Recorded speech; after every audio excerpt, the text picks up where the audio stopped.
Doi alergau pe o stradă îngustă. Ecoul se auzea cu zgomote de pași și cu tălpile pantofilor pe asfalt.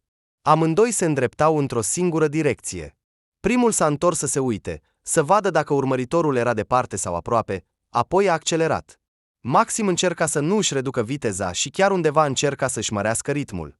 Mâinile lui se mișcau rapid și tehnic în ritmul picioarelor. El era întotdeauna într-o formă bună. Cel care era în față nu a reușit să se ferească la timp și a dat peste un cărucior adevărat cu fructe. S-a auzit un zgomot metalic și sunete de portocale căzând, care s-au rostogolit pe toată lățimea străzii. Alergătorul a fost pe punctul de a cădea. A aterizat pe o picior și pe o mână, dar s-a ridicat imediat și a alergat înainte. Era la 1 milimetru de mâna lui Maxim, dar totuși a reușit să scape.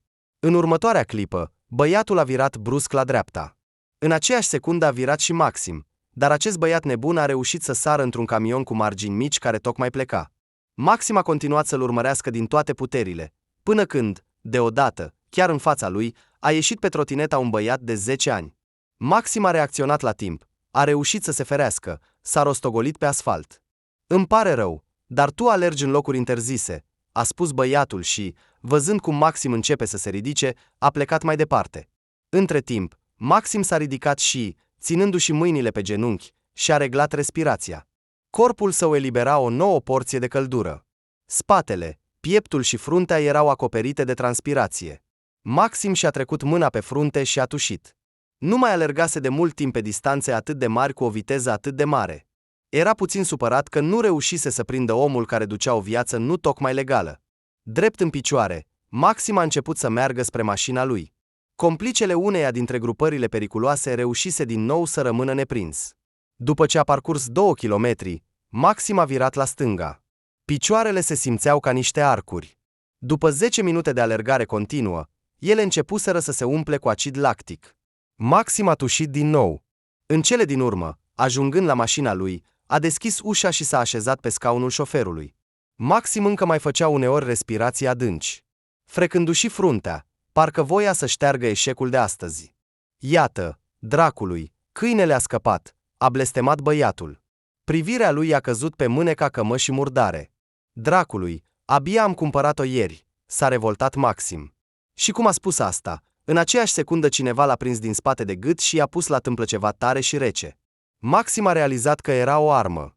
"Dacă te miști, îți voi face o gaură în cap", a spus o voce masculină necunoscută. Maxim a fost extrem de surprins de această situație. "Ce vrei?" a întrebat Maxim, de parcă nu înțelegea ce se întâmplă. Necunoscutul, evident, la început, ca un om normal, a început să caute un răspuns, dar apoi s-a recăpătat. "Aici vorbesc eu, iar tu mă asculți cu atenție și, dacă este necesar, răspunzi la întrebări, clar?" a spus el, făcându-și vocea suficient de amenințătoare. Da, înțeleg", a răspuns Maxim, trecând în minte diferite variante ale desfășurării evenimentelor. A căzut o tăcere ciudată. Se părea că acest necunoscut cu arma în mână nu intenționa să-l omoare, ci doar voia să-l sperie. Totuși, pentru o astfel de acțiune era prea nepregătit. "Ce trebuie să fac?" a întrebat din nou Maxim. "Taci", a răcnit cel din spate. Apoi s-au auzit sunete de tastatură pe telefon. El compunea un număr. "Cui suni?" a întrebat din nou Maxim și deja a realizat că cel care l-amenință a pus pistolul pe scaun. O privire aruncată în oglinda retrovizoare i-a permis lui Maxim să-l vadă. Băiatul era destul de nervos. "Nu te grăbi", a adăugat Maxim. În acel moment, inamicul a ieșit din fire și a ridicat mâna cu telefonul, dar Maxim, un luptător antrenat, cu o mișcare agilă i-a prins încheietura și cu aceeași mână i-a dat o lovitură în față. Acesta a pierdut orientarea pentru o fracțiune de secundă. Maxim, aflându-se într-un spațiu restrâns, s-a întors rapid și a prins pistolul, fiind sigur că prietenul nu are unde să scape. Dar în loc de asta, a auzit un sunet șuierător al spraiului, iar după aceea, un gust înțepător și ascuțit, care i-a blocat toate căile respiratorii și tot acel mic spațiu care era micuța Toyota. Maxim a început să tușească neîncetat și a încercat să iasă din mașină. Trag îndemână, a căzut pe asfalt. A încercat să-și deschidă ochii, dar o durere teribilă nu-i permitea să vadă. Lacrimile i-i estompați vederea. Maxim a tras un foc în aer, dorind măcar să sperie infractorul. S-au auzit pași alergând. Cu greu ajungând la cel mai apropiat automat cu apă, Maxim și-a spălat ochii, și-a spălat fața și și-a clătit gura. Corpul a reacționat instantaneu cu un val de limfă, care voia să ajute organismul să facă față unei astfel de atacuri teribile. S-a uitat în jur. Nimeni. A ascultat. Tăcere. Ajungând rapid la mașină, s-a așezat pe locul șoferului, a pornit motorul și a plecat din acea zonă. Maxim s-a întors acasă. Ușa i-a deschis-o iubita lui. Pe nume Vera era o frumoasă subțire, de înălțime mică, cu părul blond, de 25 de ani. Costumul roz din pluș o făcea să pară și mai drăguță și îi dezvăluia natura ei copilărească. "Oh, Doamne, ce ai pățit?" a întrebat ea imediat, văzând ochii roșii și umflati ai lui Maxim. "Nu te îngrijora, totul este în regulă," spunea Maxim. "Sunt bine," a repetat el.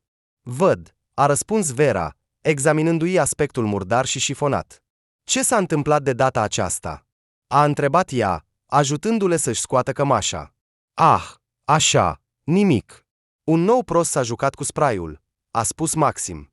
"Mă duc la duș, că sunt plin de piper," a spus el și a dispărut în baie. Vera a ridicat lucrurile lui de pe podea și a strâmbat din nas.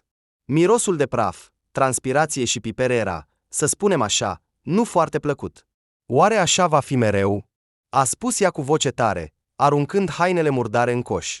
Când Maxim a ieșit din duș, l-a așteptat o masă pusă cu mâncare delicioasă, pui la cuptor, cartofi. Ce poate fi mai bun? Maxim a zâmbit larg. "Vera, ești atât de minunată," a spus el, îmbrățișând-o pe fată. Vera l-a cuprins de gât. "De ce ai o muncă atât de periculoasă?" a întrebat ea, lipindu-se de pieptul lui. "Dar eu și viitorul nostru copil?" a întrebat ea, uitându-se în ochii lui. Maxim a devenit serios. "Vera, ce vrei să spui prin asta?" a întrebat el, gândindu-se serios că în curând va deveni tată. "Din păcate, deocamdată nimic," a răspuns Vera, ieșind din îmbrățișare și scoțând furculițe din sertarul mesei de bucătărie. "Uf!" Maxim a suspinat de ușurare. "Ce înseamnă uf?" Nu se lăsa Vera. "Ei bine, pur și simplu, voiam mai întâi să ne căsătorim, să mergem în vacanță și abia apoi să avem copii," a explicat el. Vera l-a privit cu o privire lungă, puțin din colțul ochiului. Apoi a luat o șuviță din părul ei lung între 3 degete și a îndreptat-o în direcția opusă. "Uneori mi se pare că asta nu se va întâmpla niciodată," a spus ea. "Totul va fi bine între noi," a răspuns Maxim, mângâindu-i obrazul. "Ei bine, hai să mâncăm, totul arată atât de apetisant," a spus el. Vera a fost de acord cu el, mai ales că totul începea să se răcească. Vera și Maxim s-au cunoscut acum 4 ani. Atunci, Vera studia la Universitatea de Limbi Străine. După ce a terminat cursurile, s-a dus la cumpărături. Nu mai cumpărase de mult timp lucruri noi pentru ea, iar acum, înainte de ziua ei de naștere, primise o comandă bună pentru traducerea unui text. Munca s-a dovedit a fi simplă. După ce a terminat-o, Vera a primit primul ei onorariu. Fata a decis să-l cheltuie pe ea însăși. Intrând în centrul comercial, s-a dus la secția de îmbrăcăminte pentru femei. Ochii îi săreau, voia să probeze totul și imediat. Între timp, Maxim era într-o misiune. El terminase deja Academia Ministerului de Interne și lucrase ca polițist timp de 2 ani. În acea zi, i s-a dat sarcina de a urmări o persoană care avea o pasiune pentru a intra în astfel de buticuri, luând cu el câteva lucruri scumpe.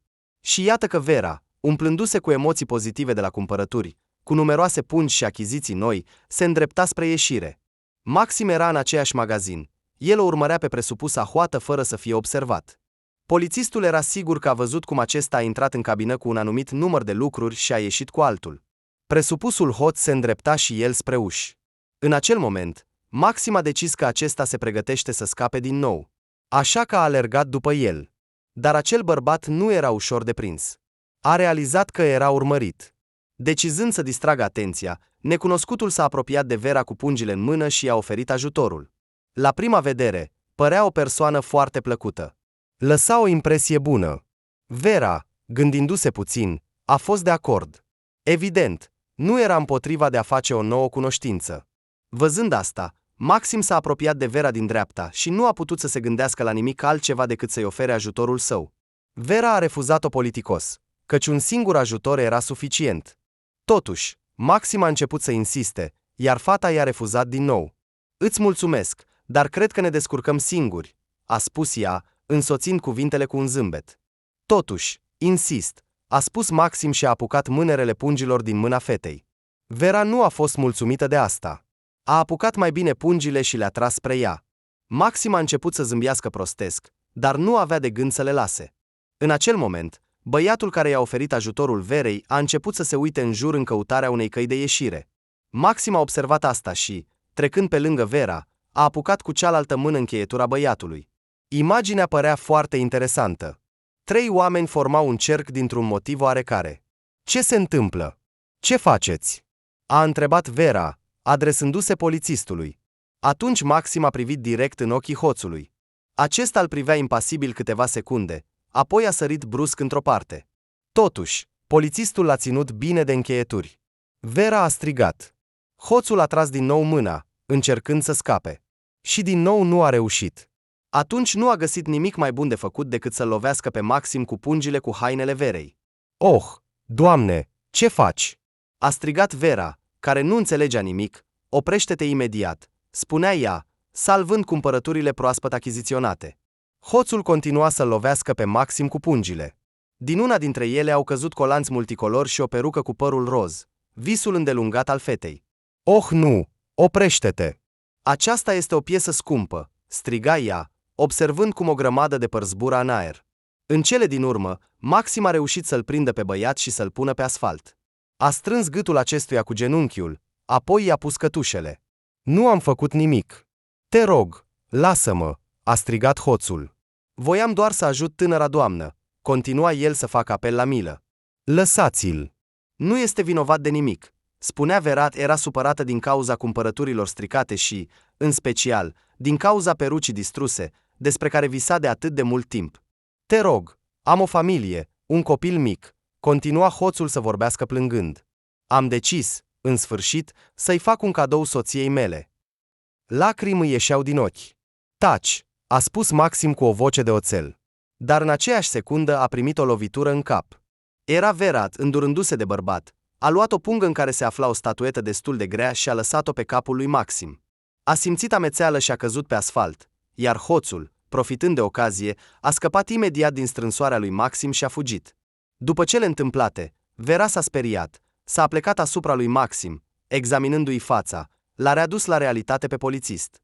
Acesta a înțeles deja că hoțul a scăpat. A ridicat capul și l-a văzut pe acesta fugind. Cu un suspin de regret, s-a lăsat din nou pe asfalt. Vera a chemat ambulanța și, înțelegând că băiatul era în această stare din cauza ei, a mers la spital împreună cu el. Din fericire, medicii nu au descoperit nimic grav. Polițistul a fost complet bine în aproximativ 30 de minute, iar Vera l-a așteptat în hol. Ei bine, cum ești? A întrebat ea cu o sinceră îngrijorare. Maxim, privind-o pe Vera, și-a amintit din nou tot ce s-a întâmplat. Sentimentul de regret și pierdere s-a amestecat cu o plăcută senzație că în fața lui stă o fată foarte simpatică. Mă descurc, a răspuns Maxim. Și cum e peruca ta? A întrebat el, amintindu-și de ea, zburând în aer. Da, nimic. O voi aranja și o voi îndrepta, a spus ea și a zâmbit. Îmi pare rău că te-am lovit, a spus Vera, trecând la tu. Ah, da. Dar ai o mână grea, a recunoscut polițistul. A fost o statuetă, l-a corectat Vera. Ce? A întrebat el din nou. O statuetă, iar mâna mea este ușoară, a explicat fata și a arătat din nou zâmbetul ei fermecător. Maxim i-a zâmbit înapoi. Unde te îndrepți cu peruca ta roz? A întrebat Maxim, dorind să nu piardă ocazia de a face cunoștință. Am cumpărat-o pentru diversitate, am vrut întotdeauna să am păr strălucitor, a spus ea și a ridicat puțin umărul drept, de parcă i-ar fi fost amuzant de capriciul ei. Atunci, poate, mergem la o cafea? A propus Maxim, încă simțind locul loviturii. Se poate, a răspuns fata. Era deschisă și destul de directă, iar bluză ei, care îi descoperea umărul drept, o făcea și mai atrăgătoare. Din acea zi, a început o prietenie între cei doi tineri. Vera era în anul 5 la universitate, iar Maxim continua să lucreze în poliție. După 3 ani de prietenie, Vera s-a mutat să locuiască cu Maxim în apartamentul său spațios cu 3 camere. Când Maxim i-a propus să locuiască împreună, ea era deja pregătită pentru asta și a așteptat cu nerăbdare. Deși viața comună era complet necunoscută pentru ea, Vera se descurca foarte bine, reușind să combine treburile casnice cu traducerea textelor. Desigur, fiind tânără și plină de energie, aștepta cu și mai multă nerăbdare când Maxim îi va propune să se căsătorească. Fata visa și imagina că într-o zi frumoasă, Maxim se va apropia de ea cu un buchet de trandafiri roșii și îi va spune că vrea copii de la ea. Toate acestea erau descrise în nuanțe roz. Totul părea atât de frumos și atât de drăguț. Cu toate acestea, săptămâna trecea după săptămână, luna după lună, dar Maxim nu se grăbea să-i ceară mâna și inima, iar discuțiile lor nu ajungeau la subiectul copiilor. Vera începea să se îngrijoreze, dar totuși își manifesta răbdarea și aștepta acea zi dorită, căci îl iubea cu adevărat pe Maxim, simțea pentru el o gamă de sentimente pozitive, care acopereau din plin unele momente negative din viața lor comună. Maxim continua să meargă la serviciu. Îi plăcea munca lui, dar aceasta îi lua destul de multă energie și nervi. Oamenii care încalcă legea sau vor să păcălească pe alții, de fapt, îți iau o mulțime de energie.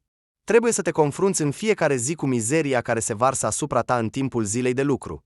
Desigur, erau și zile în care lucrurile mergeau bine. Crima era descoperită, hoțul era prins, persoana dispărută se întorcea la cei dragi. Dar pentru a obține astfel de momente fericite, trebuie să muncești din greu. Pe lângă toate acestea, Vera era adesea îngrijorată din cauza muncii lui Maxim. I se părea că este foarte periculos, foarte riscant. Se întâmpla ca fata să-i ceară să-și revizuiască activitatea și să plece pe o poziție mai liniștită. "Ah, spatele meu! Toată noaptea am stat în picioare," a suspinat Maxim, așezându-se pe canapea. "Dragul meu, trebuie să ne gândim la viitor. Nu vei alerga toată viața după infractori." "Asta e de neimaginat," a exclamat Vera. "Știu, draga mea, știu," a spus Maxim. "Te rog, adu-mi niște ceai." "Ah, picioarele mele! Vor deveni curând ca ale hobiților." Maxim și-a mișcat degetele și a suspinat din nou. Vera, ca o femeie iubitoare care își prețuiește jumătatea, i-a pregătit o laiană cu apă caldă și sare de mare. "Uite, pune-ți picioarele aici. Ar trebui să te simți mai bine," a spus ea, apoi l-a sărutat pe obraz. După astfel de discuții, Maxim revigora și mergea din nou la luptă. Și așa au trecut lunile. Maxim adesea nu dormea acasă, deoarece era în misiune, iar nu era rar ca el să vină doar să doarmă și să plece din nou pentru a restabili ordinea. Într-o zi, a uitat chiar de ziua de naștere a Verei. Ea l-a așteptat toată seara la masa pusă, iar după ce a cinat singură, a băut ceai cu tort și s-a dus la culcare. În cele din urmă, relația lor a ajuns aproape la zero. Tinerii se limitau la câteva fraze înainte de culcare, iar uneori, dacă aveau noroc, dimineața. În mintea Verei, ca a oricărei femei normale, au început să apară gânduri nu foarte bune despre fidelitatea iubitului ei. La început, a încercat să se liniștească și să alunge gândurile inutile, dar comportamentul lui Maxim continua și părea că nu se va termina. Iar într-o zi s-a întâmplat ceva teribil. Maxim s-a întors acasă foarte târziu. Era deja trecut de miezul nopții, și-a pus rucsacul pe podea și și-a dat jos hainele, a făcut rapid un duș și apoi s-a dus direct la culcare.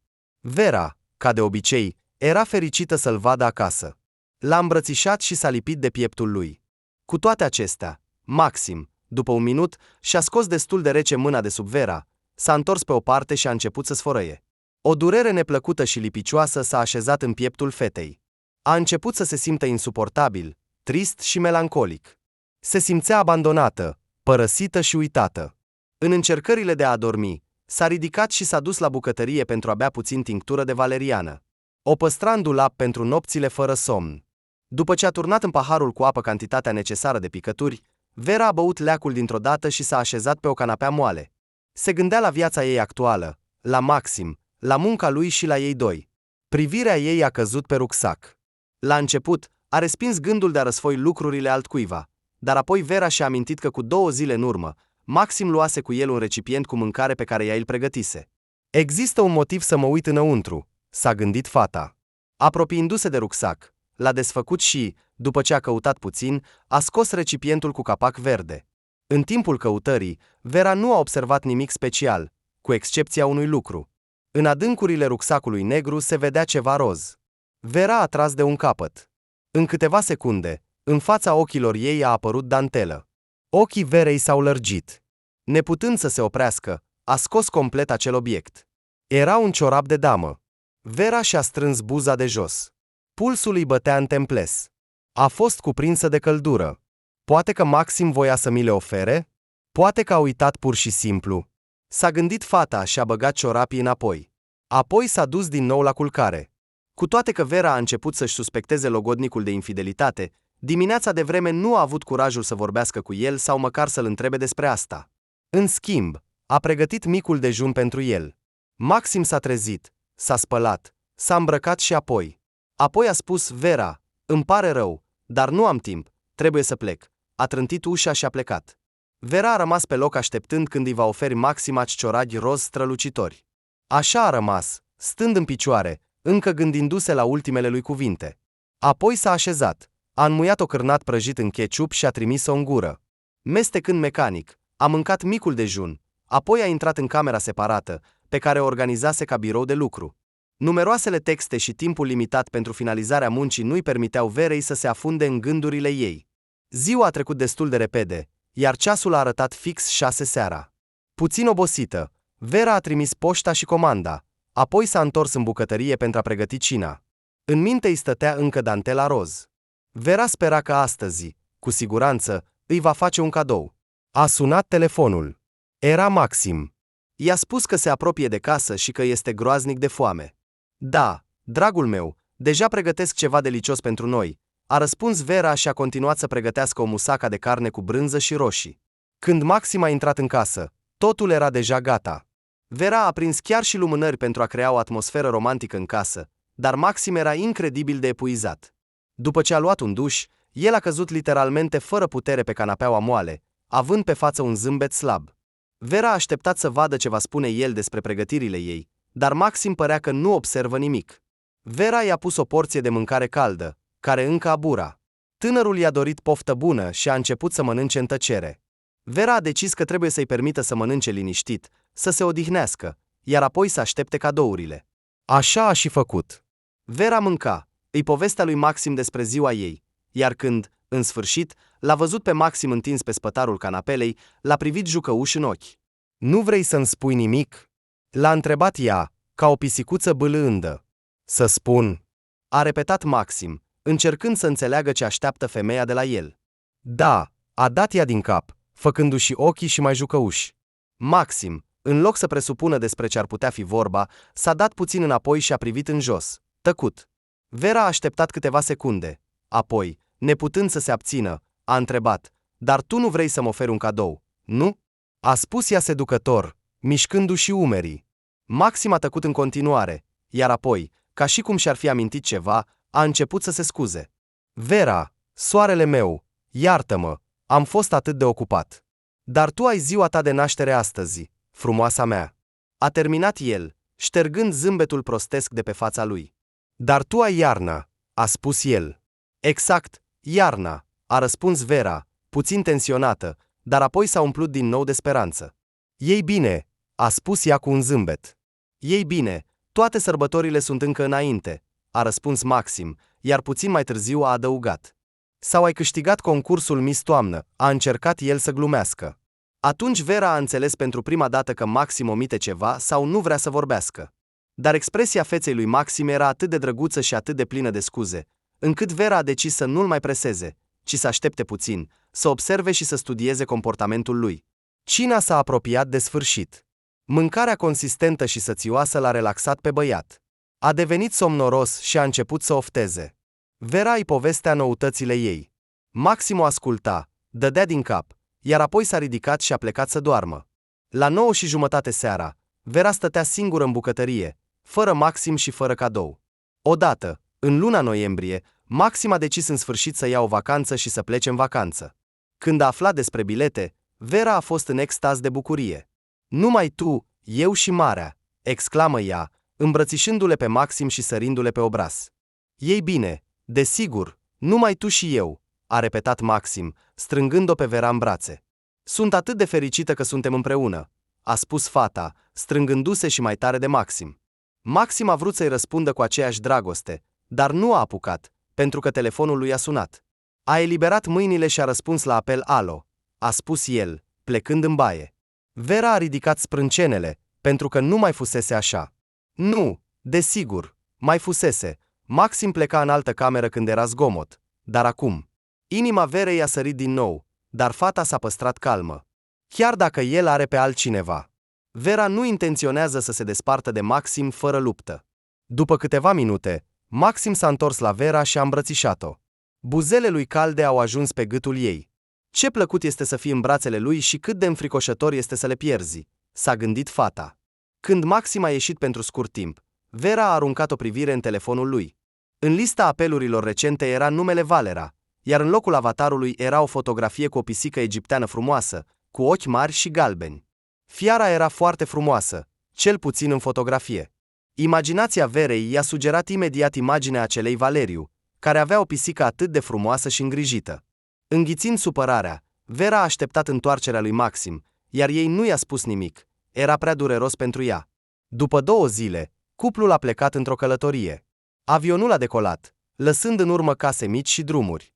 După 4 ore de zbor, ei erau deja într-una dintre cele mai fierbinți țări tropicale din lume. Thailanda, o opțiune pentru cei care vor să ajungă rapid într-o poveste exotică însorită. La sosire, un șofer de taxi i-a întâmpinat imediat și le-a oferit serviciile sale. Maxim și Vera au ajuns la hotel. În jurul acestuia erau vânzători locali cu diverse produse exotice. Ochii le străluceau, voiau să încerce totul. De îndată ce noii oaspeți s-au cazat, Maxim a primit imediat un telefon. A răspuns și s-a închis din nou în baie. Totuși, de data aceasta Vera nu a văzut asta.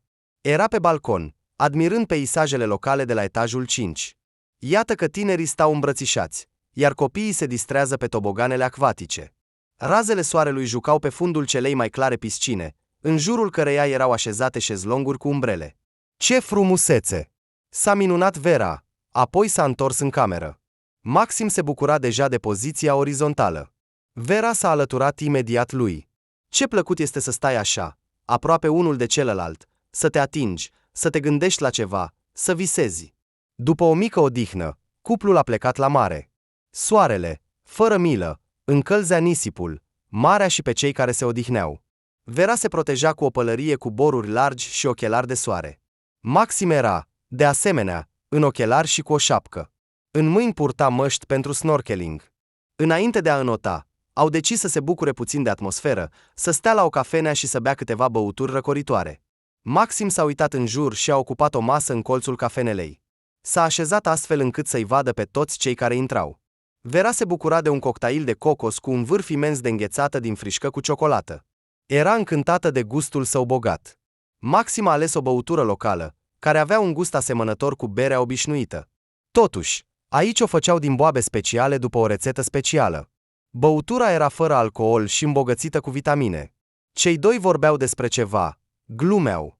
Maxim râdea de Vera, crezând că o sirenă atât de frumoasă ca ea va fi cu siguranță răpită de un peșterață. Așa că nu te îndepărta prea mult, îi spunea Maxim. Vera și-a strâns buzele. Da, Vera îi plăcea să înoate singură. Se întâmpla să se lase atât de prinsă încât nu observa cât de departe se îndepărta de țărm. Poate ar trebui să-mi pună o notătoare, ca un rechin, ca să mă vezi mereu? A glumit Vera, era plăcut să simtă grija lui Maxim pentru ea. În cafenea a intrat un bărbat. Era îmbrăcat la fel ca ceilalți turiști. Ochelarii negri aveau lentile mici și rotunde, ceea ce dădea feței lui o formă puțin amuzantă. Era înalt, cu umeri largi, astfel încât ochelarii păreau să fie purtați special pentru a face figura mai comică.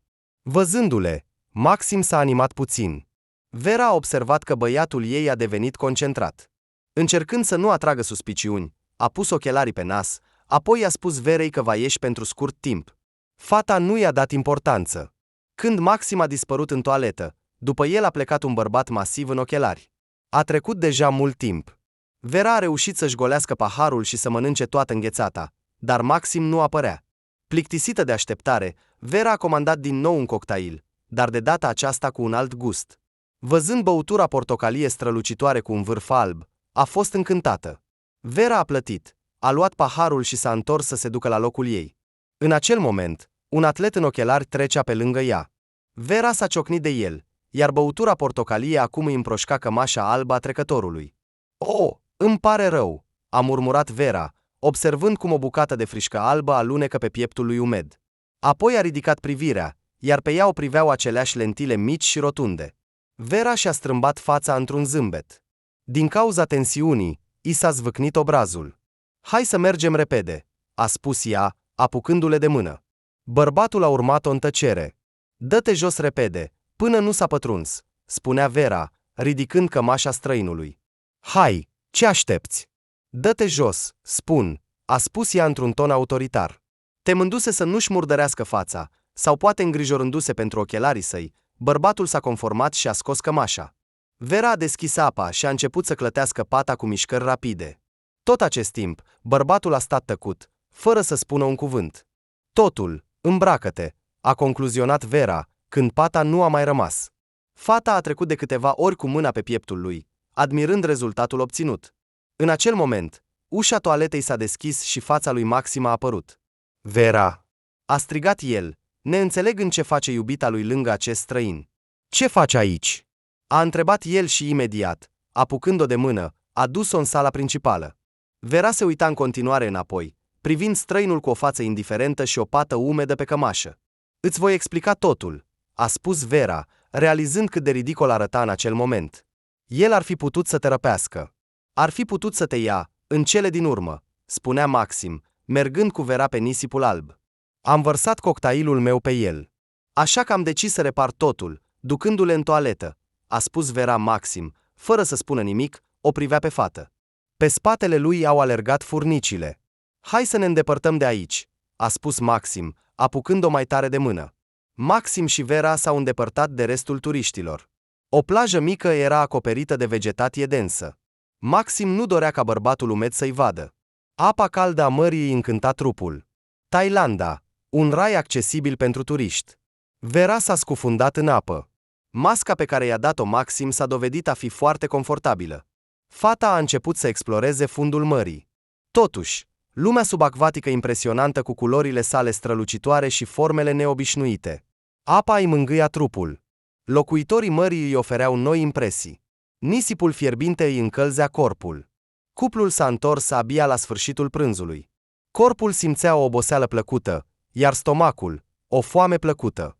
După aceea, Maxim și Vera s-au întors în cameră. Din cauza schimbării fusurilor orare și a porției mari de impresii, voiau să doarmă. S-au întins pe pat, ca doi pisoi sătui și leneși. Vera i-a propus lui Maxim să-i facă un masaj. El a fost de acord din toată inima. Vera s-a întins după ulei, dar atunci a văzut pe noptieră un pachet mic cu detalii negre rotunde. Ce este asta? A întrebat ea, întinzându-se după el. Dar Maxim s-a trezit brusc și a reușit să o devanseze pe fată. Ah, da, am uitat complet. Trebuie să-l pun în geantă pentru muncă, înainte să-l pierd, a spus Maxim, băgând rapid pachetul în rucsac. Muncă? Aici? S-a gândit Vera, dar apoi a decis să ignore asta.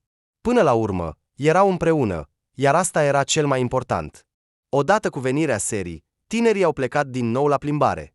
De data aceasta, îi aștepta o discotecă la parterul hotelului. Vera încerca să decidă ce să îmbrace. Ambele rochii erau uimitoare. Îmbracă asta, a spus Maxim, aruncând o privire scurtă la fata în rochia lungă și ușoară de piersici. Vera s-a mai uitat odată la ea din toate unghiurile și a decis să fie de acord cu băiatul. Muzica îi energiza trupul, făcându-i să danseze în ritm. Vera a început să-și miște corpul și să-și legene șoldurile. Maxim era lângă ea. De asemenea, dansa, mai degrabă făcea pe dansatorul. De fapt, el căuta din nou pe cineva. Dar Vera nu a observat asta. Era absorbită de oamenii din jur și de muzică. Maxim, întâlnind privirea ei de fiecare dată, încerca să zâmbească larg. În cele din urmă, el a așezat-o pe Vera la o masă, iar el a plecat pentru scurt timp. Vera sorbea din cocktail și se uita la dansatori. Îi plăcea să observe turiștii. Toți erau în haine frumoase, cu coafuri interesante. Între timp, Maxim s-a urcat pe scările care ocoleau o parte a ringului de dans. Căuta pe cineva cu privirea. Privirea sa concentrată trecea de la un turist la altul. Telefonul a sunat. Ce mai e? A întrebat o voce severă, aparținând unui bărbat de aproximativ 50 de ani. Încă nimic. Parcă a dispărut, a răspuns Maxim, continuând să-și plimbe privirea pe ringul de dans. Continuă munca. Astăzi este ultima zi, îți amintești? A întrebat vocea masculină. Da, va fi făcut, a răspuns Maxim și a închis. Apoi a repetat propriile sale cuvinte. Desigur, va fi făcut, dar unde s-a ascuns? În afară de securitatea lor, nu mai vedea pe nimeni. În cele din urmă, Privirea lui a trecut la Vera, ea stătea în rochia frumoasă de piersici, cu o fustă lungă și semi-transparentă dintr-un material aerisit. Părul ei era elegant aranjat pe o parte. Se distinge foarte bine de ceilalți.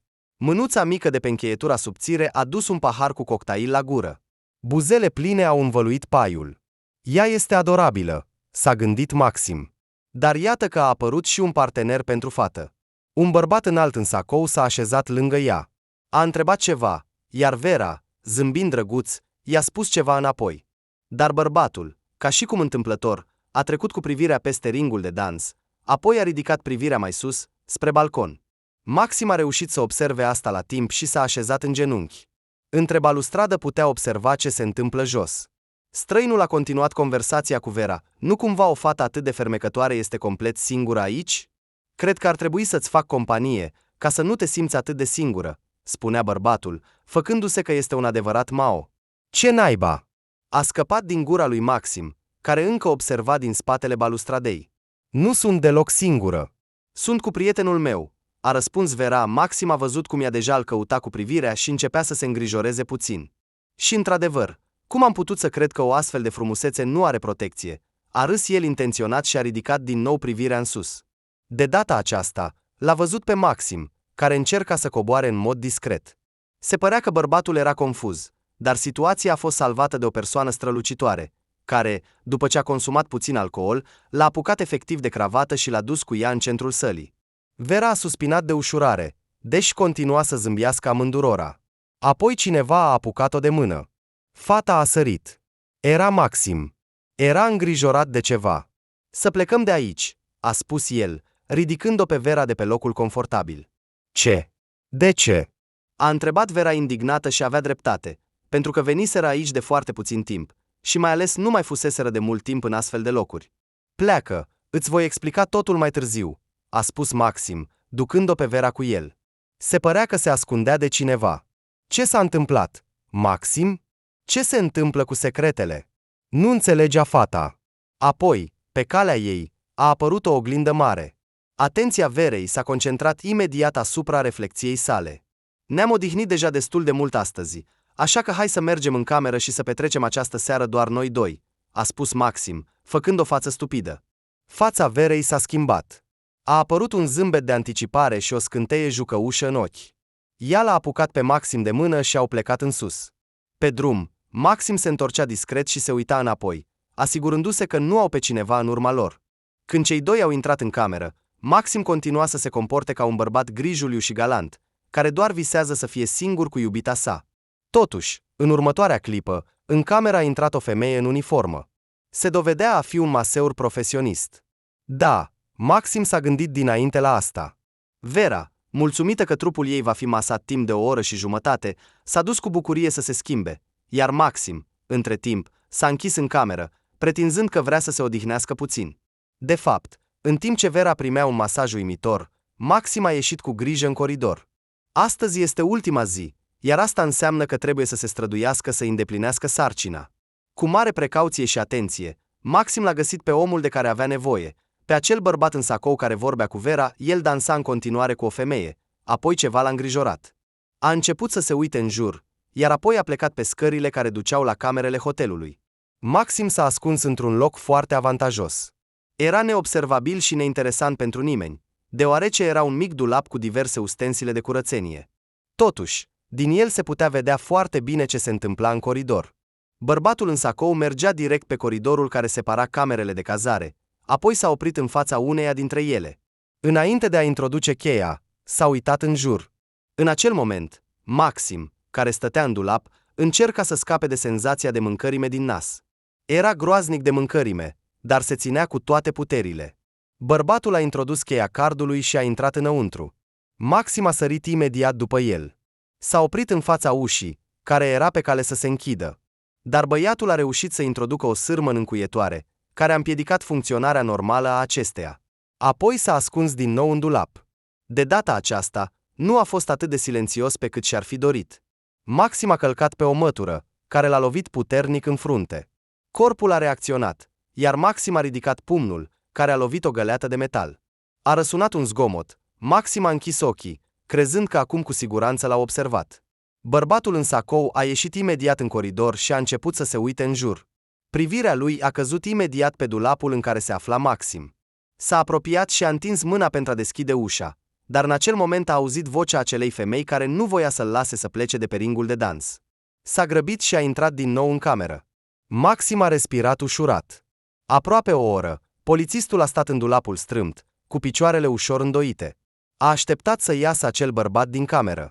Speranța lui aproape că se stinsese. Era târziu, putea să meargă să doarmă. Dar în acel moment, când Maxim se pregătea să iasă din ascunzătoare, ușa camerei s-a deschis și în coridor a apărut el. În mâinile lui avea o mică valiză neagră. Închizând ușa, a plecat pe treabă. Așteptând să coboare pe scări, Maxim a reușit în sfârșit să iasă din dulapul strâmt și să se îndrepte spre camera lui. Sârma blocată în încuietoare a stricat încuietoarea, deși locatarul nu a observat asta. Maxim a trecut ca un vânt înăuntru. În câteva secunde a instalat un dispozitiv de ascultare în locul potrivit, și anume în colțul din spate sub blatul mesei. Iar un altul l-a lipit sub reverul sacoului, care atârna cu grijă pe umerașe. Dacă va avea noroc, tocmai în acest sacou bărbatul își va continua munca. Terminând cu prima sarcină, Maxim s-a întors cu bine în camera lui. Acolo o aștepta Vera, mulțumită și relaxată. De la masaj, ea a avut parte de o mulțime de plăceri. Ziua următoare a început cu plimbări prin magazine. Vera dorea să-și cumpere câteva ținute noi. Maxim, desigur, nu era împotrivă să se plimbe cu ea. Vremea era, așa cum se cuvine, splendidă. Vânzătorii locali nu se sfiau să-și ofere produsele. Vera, cu ochii mari, examina fiecare obiect și, desigur, dorea să-l cumpere pentru ea. Ajungând la un alt magazin, telefonul lui Maxim a sunat din nou. A răspuns. Datorită dispozitivelor tale de ascultare, am aflat că acest om și-a schimbat planurile, a spus o voce masculină. În ce sens? A întrebat Maxim. Din motive necunoscute, afacerea lui a picat astăzi. Dima pleacă mâine în Rusia, a adăugat vocea de la celălalt capăt al lumii. Am înțeles, dar eu, de fapt, sunt în vacanță, a reamintit Maxim. Știu, de aceea, Antonia se va ocupa de treabă. Este experimentată și isteață, ar trebui să se descurce, a spus vocea masculină. Apoi i-a urat o vacanță plăcută și a închis. Maxim a simțit cum bucuria îl umple din interior. Cu o stare de spirit ridicată, s-a întors la iubita lui. Vera adunase o mulțime de lucruri interesante și s-a dus cu ele în cabina de probă. Maxim a realizat că va dura, așa că s-a așezat într-un fotoliu confortabil. Vânzătorul politicos i-a oferit o băutură răcoritoare. După 2 minute a început un adevărat spectacol de modă. Vera în rochia roșie scurtă, în cea lungă neagră, în cea roz pufoasă, în cea aurie cu mâneci lungi. Maxim a admirat practic fiecare dintre ele, până când, la un moment dat, Vera a încetat să mai iasă din cabina de probă. La început, băiatul a așteptat răbdător ca moda lui să iasă, până când a realizat că ceva nu este în regulă. Maxim s-a ridicat, s-a dus la cabina de probă și a tras perdeaua. Era gol. Ochii lui Maxim s-au lărgit. A sărit imediat să alerge la consultantul de vânzări pentru a-i spune ce s-a întâmplat. În sala a început o agitație. Paza a început să se uite pe camere. Sala era destul de mare, așa că monitorizarea feroneriilor de pe computer a durat destul de mult timp. Maxim continua să o caute pe Vera în toate sălile. În cele din urmă, după 15 minute, a descoperit-o printre paltoanele de toamnă. Vera, ce faci aici? A exclamat Maxim cu o față plină de confuzie și stupoare. TSSS. Taci. L-a întrerupt Vera. Maxim, din inerție, s-a uitat în jur, să nu-i vadă cineva. Spune vânzătorilor că totul e în regulă. A spus Vera. Maxim a făcut exact așa. A făcut cu mâna unuia dintre ei și a comunicat în engleză stâlcită că totul e în ordine. Ce glume! S-a adresat din nou el fetei. Am o problemă, a spus ea, strângând buzele. Tu ai ales o rochie, ce legătură are paltonul? A întrebat Maxim, nedumerit. Uite, a murmurat Vera, deschizând paltonul. În fața lui Maxim stătea Vera într-o rochie frumoasă, strânsă pe corp, până la genunchi. Ei, o rochie frumoasă, a răspuns Maxim. Vera, cu o față lipsită de expresie, a scos paltonul și s-a întors cu spatele către el. Rochia era atât de strâmtă încât s-a desfăcut pe cusătură, lăsând la vedere fesele fetei. Meme, a spus Maxim, gânditor, abia stăpânindu-se să nu râdă, dă-o jos și gata. I-a propus el, gândindu-se că va fi simplu. Am încercat, dar nu pot. M-am blocat, a spus Vera cu o voce deznădăjduită. Ei bine, doamne, Vera, hai să te ajut, a spus Maxim, ridicând imediat tivul în sus. Ce faci? Ne vor vedea, a șoptit Vera. O pereche de turiști a trecut pe lângă ei. Văzându-le pe Maxim cu Vera, care se ascundea sub palton, i-au privit de sus până jos și, strâmbând din nas, au trecut mai departe. După aceea, Maxim și Vera, înfășurați în palton, s-au dus în cabină, unde erau lucrurile Verei. După încercări îndelungate și eforturi persistente, fata a fost în cele din urmă eliberată din captivitate. Să ieșim de aici mai repede, a spus Maxim, înclinându-se politicos și zâmbind vânzătorilor cu toți cei 32 de dinți. După o săptămână de vacanță, cuplul s-a întors în Rusia. Vera era fericită să revină la comenzi, iar Maxim a așteptat cu tristețe și melancolie ziua de luni. Se săturase de nopțile nedormite și de căutările constante ale infractorilor și ale celor care încalcă legea. Își dorea o viață mai veselă, mai creativă și mai liniștită, astfel încât să poată petrece mai mult timp cu iubita sa și cu viitoarea lor familie. Odată, i-a povestit despre asta Verei. Știi, uneori mi se pare că trăiesc o viață care nu este a mea, a început Maxim, când amândoi se relaxau pe o canapea moale după o cină delicioasă. Ce vrei să spui? A întrebat Vera. Mi se pare că destinul meu este cu totul altul, nu să alerg neîncetat, să prind infractori, să reacționez corect la nepoliticos și negativitate, spunea Maxim. Și eu sunt de acord că natura ta este mai profundă și mai sensibilă, i-a răspuns iubita. Mă simt puțin ciudat că sunt ca și cum aș fi închis în asta. Maxim a luat o înghițitură din ceaiul deja rece cu lămâie. Ei bine, a început Vera să mediteze, din fericire, putem schimba multe. Avem o mare alegere, nu-i așa? L-a întrebat ea.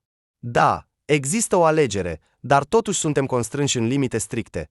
A apărut o pauză.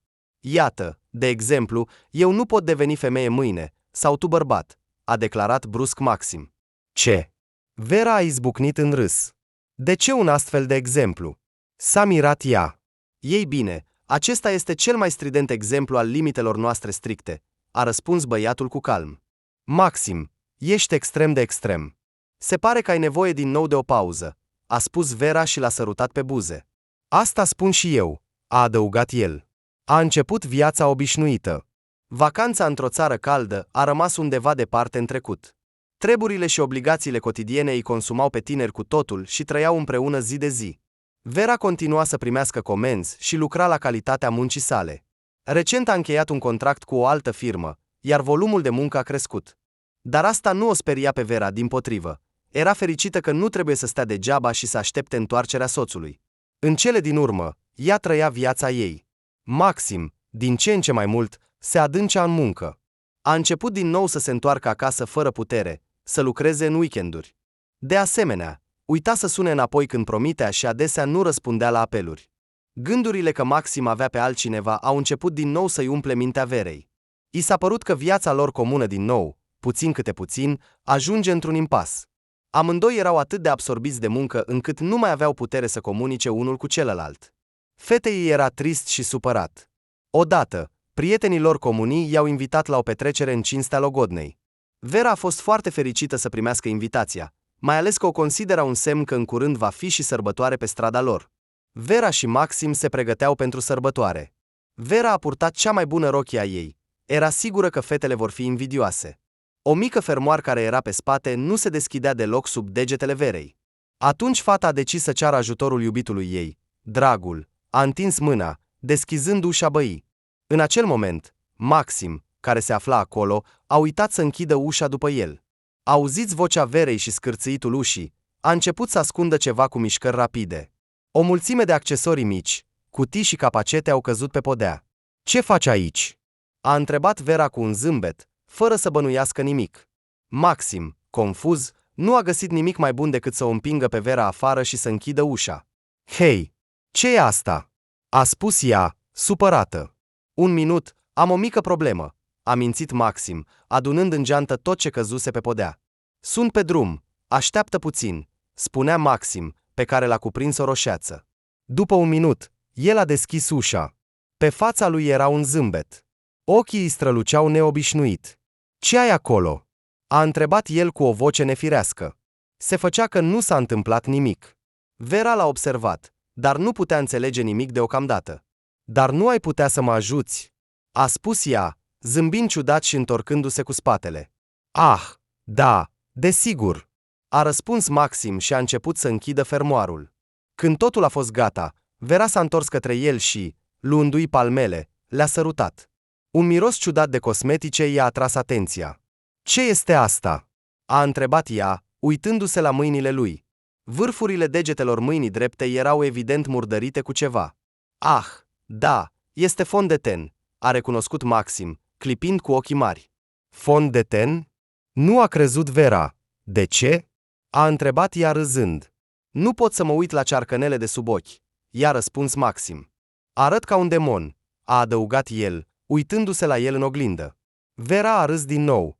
Am produse excelente, a spus ea și l-a dus cu ea. Hai, a spus ea.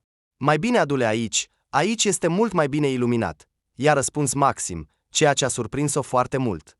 Dintr-o dată, Maxim a început să se îngrijoreze de lumină. După un minut, s-a întors, ținând în mână un flacon. Așa, acum, murmura ea, aplicând produsul pe fața lui. Maxim, care se simțea extrem de incomod, a așteptat cu răbdare rezultatul final. Când s-a uitat în oglindă, deși avea o aversiune față de cosmetice, nu i-a displăcut deloc nuanța feței. Maxim s-a interesat serios de marca acestui fond de ten. Se uita atât de atent la numele său, încât Vera nu a putut să-și ascundă râsul care o cuprindea de fiecare dată când se uita la expresia feței lui. Evenimentul era deja în plină desfășurare când Maxim și Vera au ajuns la locul de întâlnire. O mulțime de tineri, muzică, dansatoare care distrau publicul, precum și băuturi și o masă plină cu gustări și feluri de mâncare delicioase. Vera era foarte fericită că în sfârșit putea ieși undeva cu iubitul ei. Dar Maxim se comporta puțin stânjenit și tensionat. Desigur, se străduia din răsputeri să fie vesel. Ochii lui, ca ochii unui șoim, se concentrau din când în când pe un personaj sau altul. Vera a observat asta și, atinându-i obrazul cu palma, i-a întors fața spre ea. Dragule, ești aici? A întrebat ea. Maxim s-a uitat la iubita sa. Era atât de frumoasă, atât de delicată. Va putea să mă înțeleagă corect? S-a gândit el. În curând, pe scenă a apărut prezentatorul acestui eveniment. A început să-i salute pe oaspeți și să spună diferite glume. Oaspeții râdeau, aplaudau, iar Maxim, între timp, l-a găsit pe cel pe care l-a căutat tot timpul. Era Dima, un bărbat de înălțime medie, robust, cu o formă ovală și chiar ovală a craniului, complet chel, stând puțin la marginea mulțimii și sorbind un cocktail. Maxim încerca să nu atragă atenția asupra sa. De altfel, Maxim știa că acest om va apărea printre oaspeți, deoarece era verișorul mirelui. Dima se comporta destul de calm și, se părea, nu bănuia că cineva l-ar putea urmări. După un minut, o fată s-a apropiat de el, o blondă înaltă, îmbrăcată într-o rochie roșie cu un decolteu adânc pe spate.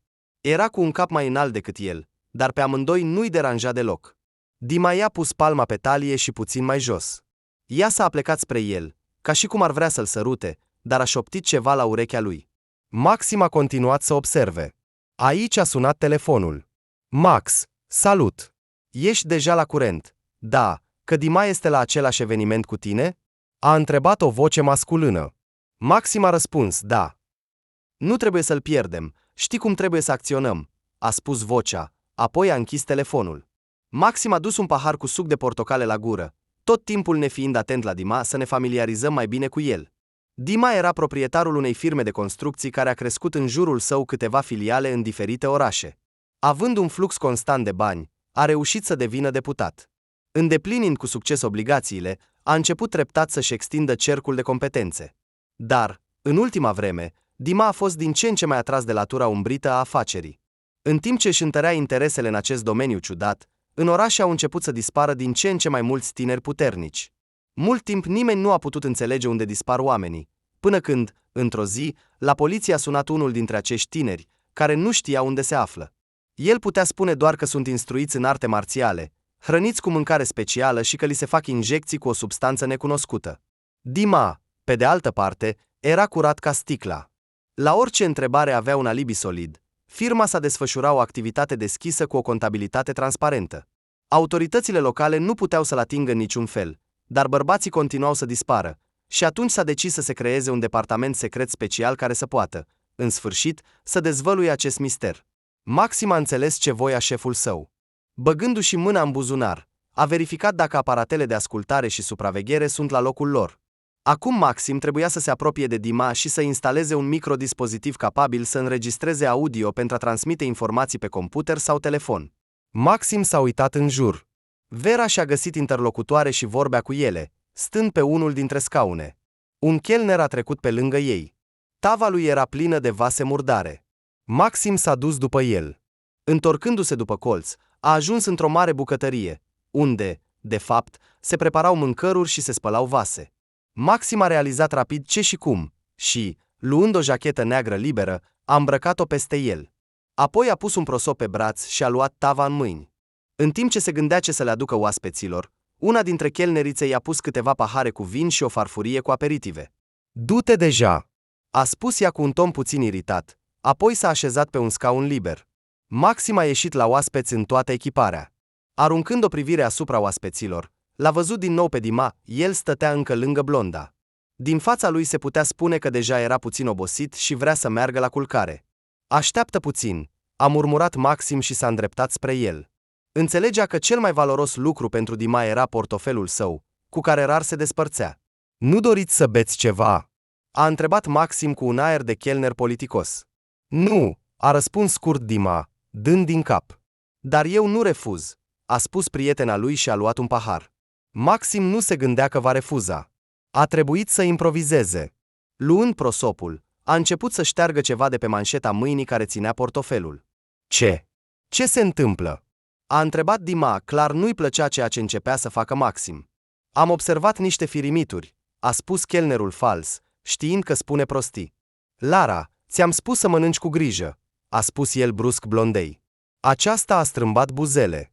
În timp ce schimbau politețuri, Maxim a lipit cu abilitate un pătrat de 1 centimetru în pliul portofelului său, după care s-a grăbit să plece.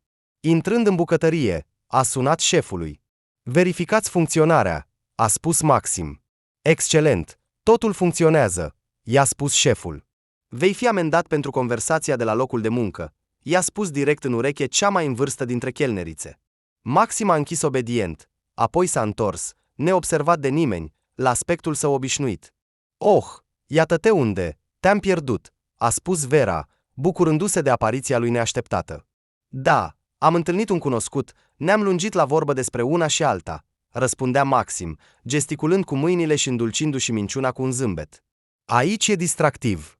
E atât de interesant, nu-i așa? Cum ți se pare?" l-a întrebat Vera și imediat i-a îndreptat atenția. "Iată-le pe Vladimir cu logodnica lui. Frumoși, nu-i așa?" Vera se bucura cu adevărat de prezența ei la eveniment. Maxim dădea din cap și aproba, în timp ce se uita la Dima, care între timp reușise să dispară din câmpul vizual. Seara s-a încheiat. Vera și Maxim, mulțumiți, s-au dus acasă. Vera simțea picioarele arzând și călcâiele grele, deoarece dansase aproape fără oprire. La sosirea acasă, Maxim a sunat din nou șefului. Acesta i-a spus să se pregătească pentru cele mai dificile teste, deoarece de data aceasta Dima trebuie prins în flagrant. Maxim a ieșit din baie, ținând telefonul în mână, pe ecranul căruia încă strălucea fotografia unei pisici egiptene. În fața lui stătea Vera, în ochii ei se citea un tăcut și exigent silențiu. "Maxim, nu vrei să-mi spui nimic?" Nu mai putând, l-a întrebat ea în cele din urmă. "Îmi pare rău, nu înțeleg despre ce vorbești?" a întrebat Maxim, cerând clarificări. "Mă conving din ce în ce mai mult că ai o altă fată," a spus ea, simțind cum bătăile inimii îi cresc. "Lasă, ai închipuit." "Nu am pe nimeni, în afară de tine și muncă," a răspuns Maxim. "Acum așa se numește, nu?" "Nu mă așteptam la alt răspuns din partea ta," a spus fata și, intrând în baie, a închis-o cu zăvor. "Vera, așteaptă," a încercat să o oprească Maxim. "De ce complici totul?" "Îți spun, serviciul mă apasă, șeful mă presează, nu am dreptul să nu execut ordinul," explica Maxim. Apoi a ascultat. Din baie se auzeau suspine surde. Maxim a rămas să stea în fața ușii, încercând să găsească cuvintele potrivite pentru explicații. Deși din partea lui nu era nimic de explicat, totul era clar. Dar ușa s-a deschis, iar Vera a apărut. Fața ei era plină de pete roșii, iar ochii umflati. Crezi că nu observ cum întârzi mereu la muncă, deși aveți un program, cum stai mereu cu telefonul în mână în baie, cum încerci să scapi de mine în orice moment pentru a fi cu ea, spunea Vera cu o voce plină de disperare. Nu, toate acestea nu sunt așa, este o minciună, spunea Maxim, văzând că Vera nu era deloc pregătită să-l asculte. În acel moment, ea dorea să-i spună tot ce s-a acumulat în ultimele câteva luni, iar apoi a sunat un mesaj pe telefonul lui Maxim. Băiatul nu avea de gând să-l citească. Ce stai? Citește ce ți-a scris, Valera ta, spunea Vera, iar lacrimile i-au revenit în ochi. Este șeful meu. Valeriu Mihailovici, a răspuns Maxim. Apoi a deschis mesajul. Citind, a rămas în tăcere profundă. Ce ți-a scris șeful tău? A întrebat Vera cu o ironie în voce. Fără să aștepte răspunsul lui Maxim, a luat telefonul lui și a citit mesajul singură. O nouă viață te așteaptă, puiul meu. În acel moment, Maxim a înțeles că totul s-a terminat. Cel mai rău era că toate mesajele care veneau de la acest număr se ștergeau automat după 2 zile. Și Maxim nu avea nicio posibilitate să-i dovedească fetei că acesta era, într-adevăr, șeful său. Și, desigur, citind ultimele SMS-uri, nu doar Vera, ci și orice altă persoană nu l-ar fi crezut pe Maxim. Vera s-a întors tăcut și a plecat să doarmă. A doua zi nu au vorbit, nici nu aveau timp. Maxim, trezindu-se prea devreme, a plecat la muncă. Când s-a întors, a descoperit că Vera își strânsese lucrurile și părăsise apartamentul său. Dulapuri goale, rafturi goale, aragaz rece, lipsa râsului ei și a glumelor stupide. A luat toate florile ei, lăsându-i doar pereții și mobila. În acea seară, băiatul a simțit pe deplin cât de mult avea nevoie de prezența Verei. A luat telefonul mobil și a format numărul ei. Nu a primit răspuns. A format din nou numărul ei. S-au auzit tonuri, apoi cuvintele unui mesaj vocal, abonatul nu este disponibil. Maxim a înțeles că Vera era foarte supărată, dar acum nici el nu era în cea mai bună formă. S-a întins pe pat și a închis ochii. Ce mult își dorea să trăiască o altă viață, ce mult își dorea să fie altcineva, dar, din păcate, era constrâns și legat, și, se părea, așa va fi mereu. Așa nu va fi mereu, a spus Stepan, un om care lucra în departamentul de poliție. În birou se auzea sunetul tocurilor. Stepan se uita la Maxim, care se uita la picioarele sale, pe care purta nimic altceva decât cele mai adevărate pantofi de femeie. Nu, este absurd. Este amuzant, spunea Maxim, făcând un pas și aproape întorcându-și glezna. Nu te îngrijora, dacă ți este incomod, vom găsi ceva altceva, l-a liniștit Stepan. Ei bine, ce mai fac băieții? În birou a intrat Marina, o fată scundă, puțin plinuță. În ciuda formei sale imperfecte conform standardelor acceptate, arăta splendid. Deocamdată e greu de spus, a răspuns Stepan, uitându-se la pantofii lui Maxim. Dar, din depărtare, pare că nu-i rău, a spus el, frecându-și bărbia. Du-te de aici, a replicat Maxim. Stepan l-a bătut pe umăr, apoi a ieșit din birou. Calmează-te, Max, acum vom găsi totul, îți va plăcea chiar ție, a spus Marina, desfăcând valiza plină de o mare varietate de cosmetice, accesorii și alte lucruri de femeie. Așează-te pe scaun și bucură-te, eu voi face totul singură, a spus Marina, mișcându-și buzele cu ruj roșu. Maxim a suspinat cu neputință și s-a așezat pe scaun. După 2 ore de muncă minuțioasă a celui mai bun machiap artist din oraș și apoi o oră de muncă ca stilist, Marina, în sfârșit, s-a retras puțin, a privit-o pe Maxim de sus până jos și apoi a zâmbit aprobator. Ei bine, a ieșit o adevărată frumusețe, a concluzionat ea, bătând din palme. Apoi l-a chemat pe șef. Valeriu Mihailovici, care a intrat cu o față serioasă, a înconjurat-o pe Maxim, examinându-i ținuta cu atenție. Apoi a spus, ei bine, întoarce-te puțin.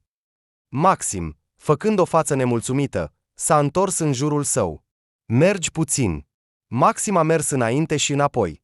Ei bine, dacă nu luăm în considerare mersul de bătrân, în principiu, ar trebui să funcționeze, a spus Valeriu Mihailovici și s-a întors la biroul său.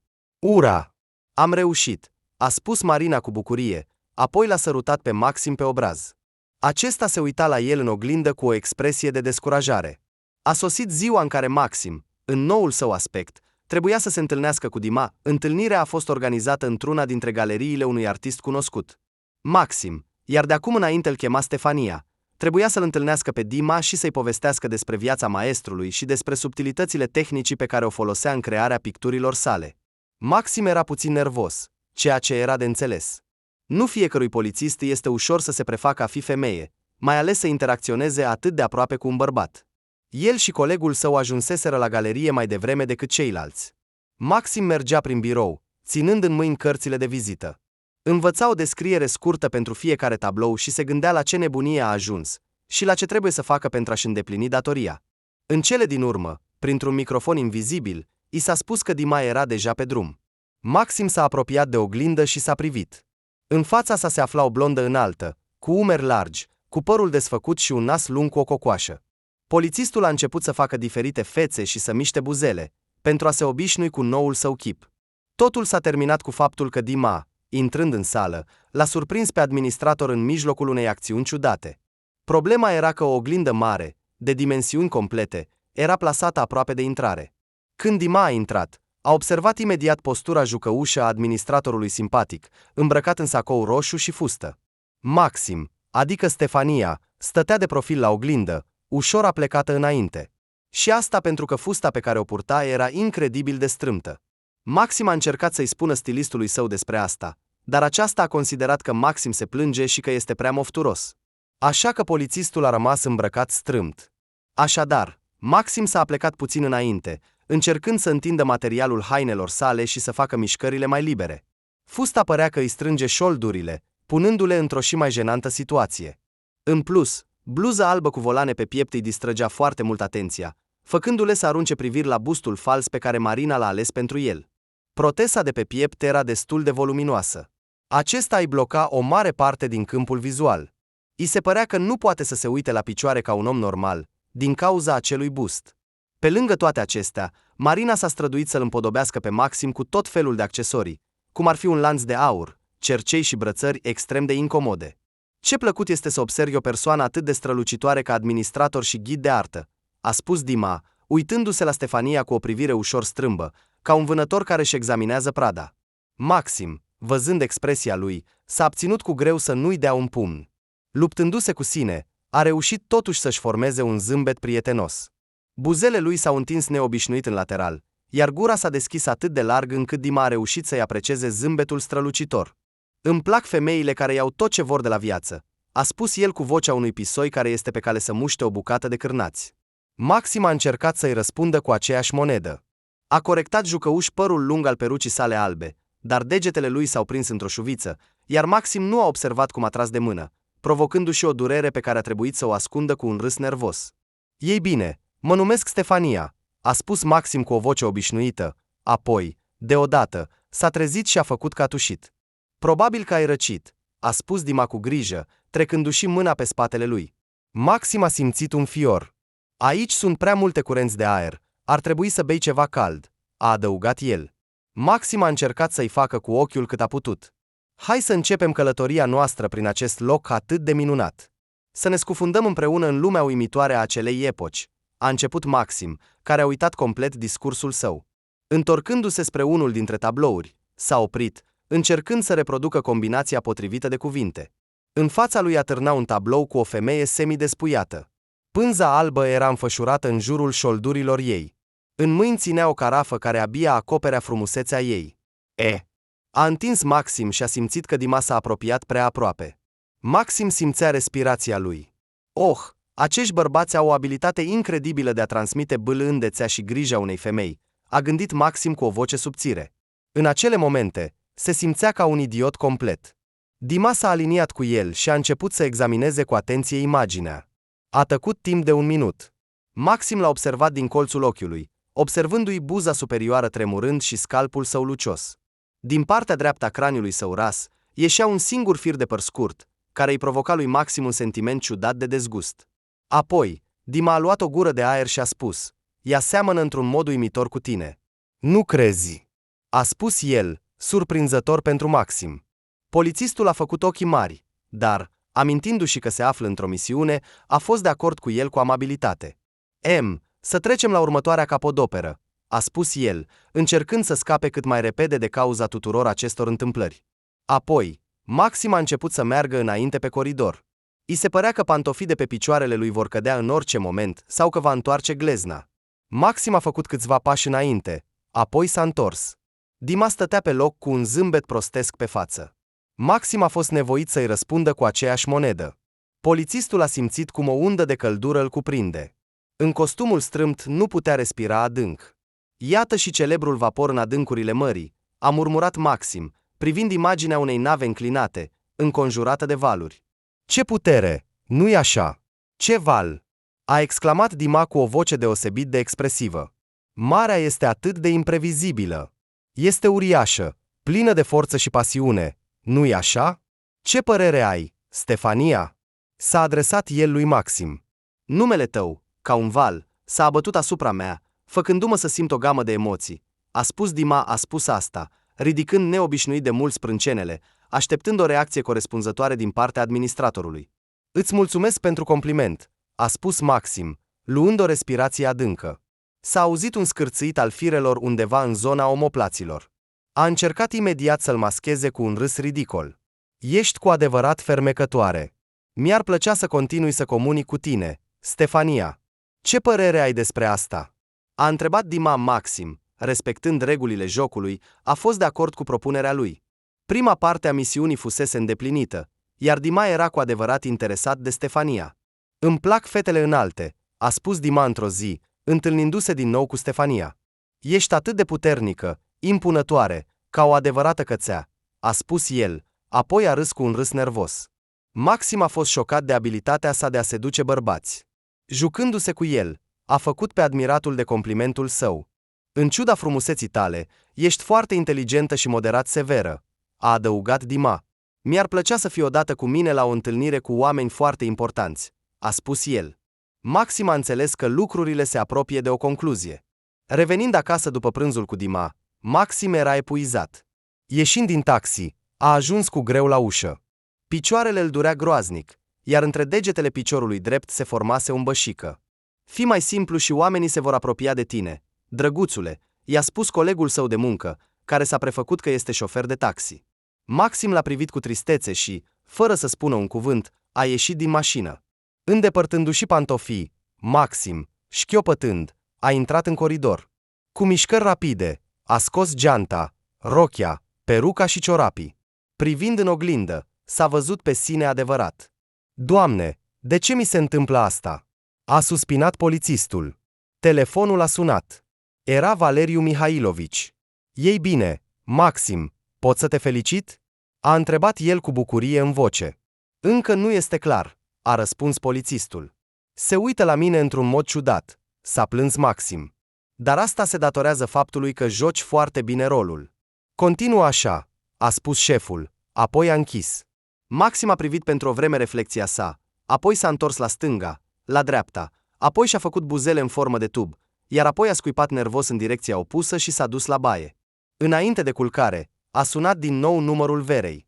Fata nu răspundea în continuare, sau poate pur și simplu nu dorea să vorbească cu el. Băiatul a deschis sertarul din noptieră și a scos o cutie mică.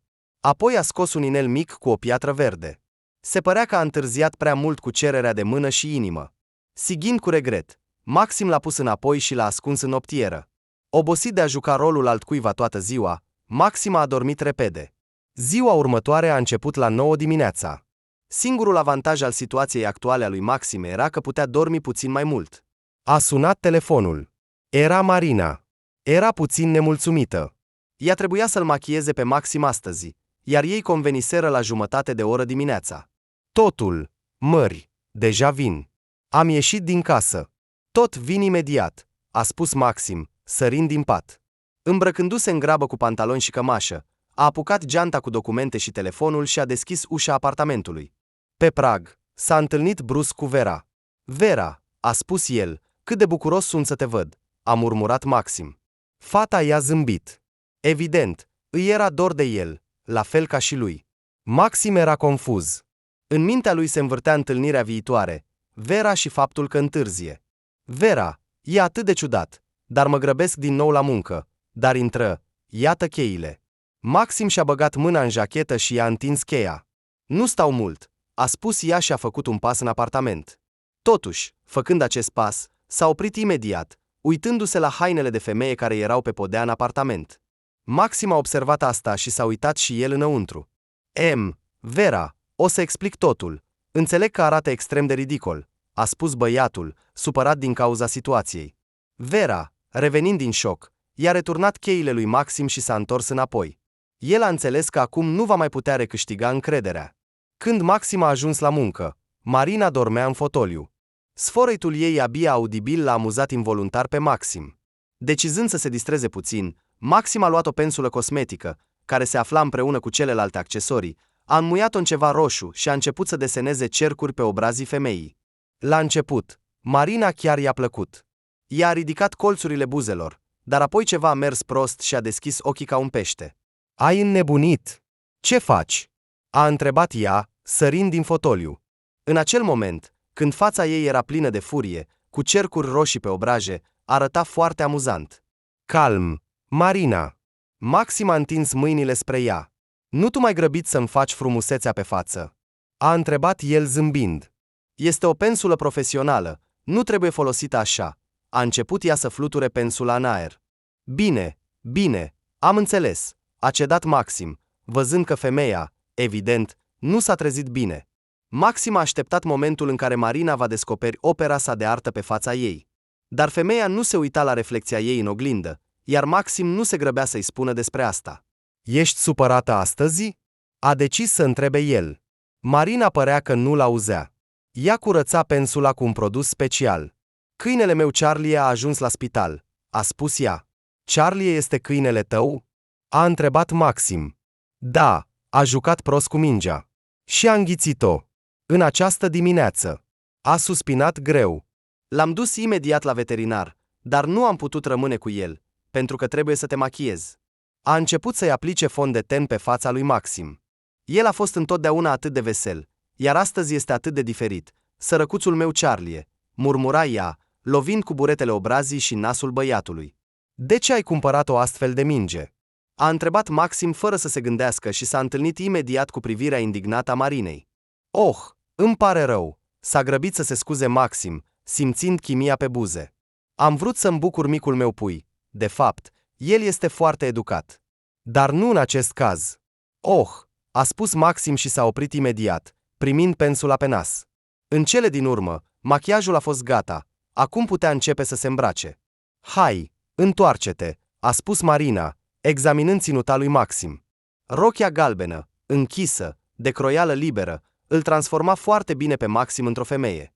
Dar, Maxim, mișcă-te, nu te strânge, a întrebat ea cu grijă. Băiatul s-a întors în jurul său, ca un urs neîndemânatic, apoi a făcut o mișcare cu ambele mâini, provocând bucurie pe fața partenerului său. Cu cercuri roșii pe obraje, Marina arăta în acel moment ca un clovn. Întâlnirea cu Dima avea loc într-unul dintre restaurantele elegante. Maxim a ajuns la locul respectiv cu un taxi fals. De fapt, era mașina mascată a partenerului său. În timp ce Maxim se pregătea să petreacă seara în compania unei persoane periculoase, se afla în mașină și observa situația. Maxim a intrat în sală. Erau mulți oameni în jur. S-a simțit puțin confuz. Deoarece nu putea să-l găsească pe Dima, bărbați robusti în sacouri și cravate strânse, s-au întors să studieze figura într-o rochie galbenă interesantă. A bătut vântul de la aerul condiționat. O șuviță de păr, care flutura în curent, s-a lipit trădător de fața lui. Maxim a început să o îndepărteze cu grijă de pe fața sa. Firul subțire și enervant îi gâdila nările. În cele din urmă, Maxim a strănutat zgomotos. Să fii sănătos, puiule! S-a auzit o voce cunoscută. Maxim a deschis ochii și l-a văzut pe Dima, care îi întindea un șervețel. Ah, mulțumesc! A spus Maxim cu o voce subțire. Dima i-a întins cu amabilitate mâna și au mers împreună la masă, unde deja stăteau 4 bărbați și 2 femei. Maxim a simțit o jenă. A decis că aceste doamne îl vor descoperi cu siguranță. A încercat să nu le privească în ochi și să zâmbească cât mai des. Conversația a continuat de la sine. Bărbații discutau între ei despre subiecte care nu aveau nimic de a face cu afacerea care îl interesa pe Maxim. Mâncau, beau, glumeau. Maxim nu a înțeles exact ce rol joacă în această societate, până când Dima nu s-a ridicat și nu a deschis gura. Dragi prieteni și oameni apropiați, a început el, astăzi aș dori să vă prezint prietenul meu drag. S-a uitat spre Maxim, care a zâmbit. Trebuie să recunosc că nu mai speram să întâlnesc în viața mea pe cineva care să aprindă în inima mea focul, să topească carnea mea de oțel. Au fost auzite exclamații surprinse. Pentru tine, Stefania! Pentru tine! A încheiat Dima și a ridicat paharul. Oaspeții l-au susținut și au ridicat și ei paharele. Maxim, sau mai bine zis Stefania, a simțit cum obrazii îi devin roșii, iar căldura corpului îi curgea în exterior sub formă de transpirație. Nu-mi poți ascunde asta? A întrebat brusc una dintre femeile prezente. Maxim a început să caute un răspuns potrivit. Dând cu ochii de un nume întâmplător de vin, care se afla în găleata cu gheață, a spus, seară fermecătoare, a spus Maxim, strângându-și ochii într-un zâmbet. Ah, trebuie să fie un parfum plăcut, a spus ea, uitându-se la fața lui Maxim. Acesta a început să-și corecteze părul, încercând să nu se trădeze. Totul a ajuns până acolo încât cerceii s-au prins de părul său și au căzut direct în farfuria lui Dima. Maxim a ridicat sprâncenele, uitându-se la cei prezenți. Oaspeții discutau între ei. Băiatul a încercat să scoată discret cerceii din farfuria lui Dima, dar acesta a reușit să-l devanseze, prindându-i cu 2 degete. Maxim și Dima s-au întâlnit cu privirile. Permite-mi să te ajut, a spus Dima, însoțind fiecare cuvânt cu un ton ciudat de admirare. A început Maxim, dorind să preia controlul. Insist, pentru mine este o onoare, a spus Dima, fără să-și îndepărteze privirea de la Stefania. Maxim nu a avut de ales decât să accepte propunerea lui. Maxim s-a întors spre el și a așteptat ca, în cele din urmă, degetele groase ale lui Dima să-i pună cerceii. Bărbatul s-a descurcat destul de bine cu sarcina sa. Totuși, în ultimul moment, a observat ceva ciudat pe pielea de lângă urechea lui Stefania. Ce este asta? A întrebat el, fără să întârzie cu întrebarea. Maxim a întrebat din confuzie. Acesta a repetat. Maxim a atins cu degetele locul despre care vorbea bărbatul. Acolo se afla o folie de cauciuc, aceea pe care Marina a folosit-o pentru a-i masca cicatricea de lângă ureche. Ah, nimic, a spus Maxim, dând din mână cu o voce subțire. Este o nouă tehnologie în cosmetologie. Dar, din păcate, nu pot să-ți dezvălui acest secret, a spus Maxim aproape în șoaptă. Dima a dat din cap cu înțelegere. Maxim a suspinat de ușurare. Se părea că a reușit să se descurce. Totuși, în momentul următor, doamna care stătea la dreapta lui a atins umărul său. Nu poți ascunde asta de mine, a spus ea aproape șoptit. Ce anume? Maxim nu a înțeles imediat, crezând că acea doamnă a reușit să-l descopere. Și, având o piele atât de fermă a feței, trebuie să împărtășești secretul tău, fără să mă lași în ignoranță, a spus ea. Pe fața ei era o expresie de rugăciune. Maxim, sau mai bine zis, blondina și Stefania, a zâmbit. Cu siguranță voi lua cartea de vizită a cosmetologului meu, a spus el. Cina se apropia de sfârșit. Oaspeții se despărțeau și se pregăteau să plece. Maxim s-a ridicat de la masă și a primit imediat o palmă pe fund. Cum putea suporta asta? Voia să-i dea un cot înapoi. Totuși, în loc de asta, Maxim a fost nevoit să glumească jucăuș, cât a putut, și să râdă. Înainte de a ieși afară, Maxim a intrat în toaleta de femei. Se pare că nu are de gând să mă inițieze în afacerile sale, a exclamat Maxim în telefon. Cât timp va trebui să continui să joc acest joc stupid? A întrebat el, pregătit să renunțe imediat la misiune. Max a răspuns calm. Vocea partenerului său, care l-aștepta în mașină, s-a auzit la telefon. Te descurci excelent. Trebuie să recunosc, puțini ar putea face ceea ce faci tu, a râs el. Maxim a făcut o față obosită. Hai, Stef, mai este puțin, a spus băiatul cu bâlâândețe. Maxim a închis. Du-te dracului, i-a spus el la final cu un ton obișnuit, ieșind din cabină. Și s-a întâlnit imediat cu Maria, acea fată care a stat lângă el la cină. Doamne, ai răcit? A întrebat ea, auzind tonurile prea joase din vocea lui Stefania. Oh, da, acești curenți de aer. A râs Maxim cu o voce subțire. Apoi Maxim și Maria s-au alăturat companiei lor comune. Dima a insistat să o ducă pe Stefania acasă cu mașina lui. Maxim a început să improvizeze pentru a scăpa de această propunere, mai ales că ciorapii pe care îi purta îi iritau groaznic pielea. Dar, oricât de mult a încercat Maxim să-l convingă să plece acasă singur, în cele din urmă Dima l-a prins de cot atât de tare încât Maxim, din inerție, și-a încordat mușchii. Aceștia s-au transformat într-o minge solidă, simțind sub atingerea lui o mână puternică, neobișnuit de masculină. Dima a fost foarte surprins, privindu-le pe Stefania. Ah, Dima, îmi pare rău, este din cauza antrenamentului de powerlifting, a mințit Maxim, însoțind fiecare cuvânt cu un râs ridicol și gesturi feminine. Ești uimitoare, Stefania, a spus Dima, luând mâna lui Maxim și apropiind-o de buzele sale. Maxim a fost nevoit să se relaxeze și, cum s-ar spune, să se bucure. Șoferul personal al lui Dima i-a dus pe amândoi acasă. Când mașina s-a oprit, Maxim a văzut în fața sa o casă mare și multe felinare care iluminau curtea din față, iar pe gard se vedeau statui în formă de capete de lei. Maxim a inspectat casa și, în special, porțile, pentru a ști, în caz de urgență, căi de retragere. Partenerul său trebuia să-i urmărească de asemenea. Când Maxim și Dima au intrat în living, Dima a scos pahare și a turnat vin. Întinzându-i unul lui Maxim, a spus: când văd o fată atât de frumoasă și interesantă lângă mine, îmi dau seama că Dumnezeu, chiar și cu laturile mele întunecate, este totuși binevoitor cu mine. A zâmbit, uitându-se în același timp la buzele lui Maxim. Acesta, la rândul său, încerca să țină paharul aproape de ele. Laturi întunecate, ai spus, a repetat Maxim. Mă intrigă, a spus el, sprijinindu-se de spătarul canapelei. Neavând grijă de distanță, a fost pe cale să cadă, totuși. Pe picioare, totuși, s-a menținut, dar de pe piciorul său a căzut o pantof. Dima a coborât privirea. În fața lui s-a arătat piciorul de mărimea 45. Maxim a decis că acum va descoperi imediat adevărul. Dar Dima, examinând piciorul, a concluzionat: știi, fetele cu mărimea mai mare la picior se simt mai încrezătoare în viață și sunt mult mai de succes. A spus Dima, așezându-se în genunchi. Maxim, cu inima bătându-i, a urmărit cu atenție ce se va întâmpla în continuare. Polițistul voia deja să se retragă pentru a-și salva piciorul din cioraghi, dar Dima deja îl luase în mâinile sale și a început să-l frământe, să-l strângă și să-i facă masaj.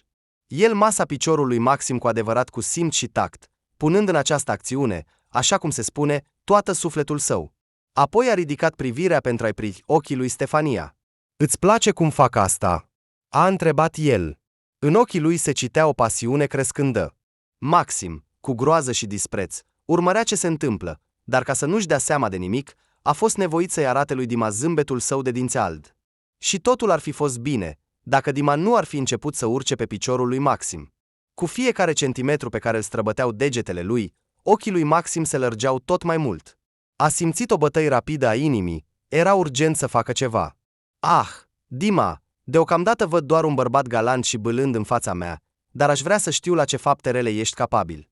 Maxim a răsucit ochii, aruncând o privire lui Dima acesta, continuând să urce cu mâinile pe picior, ajungând la genunchi, s-a oprit în sfârșit. Oh, copilul meu minunat, a început el. Maxim abia a înghițit această adresare. Tu mă vezi cu adevărat ca pe un bărbat bun și curajos. S-a ridicat în toată înălțimea.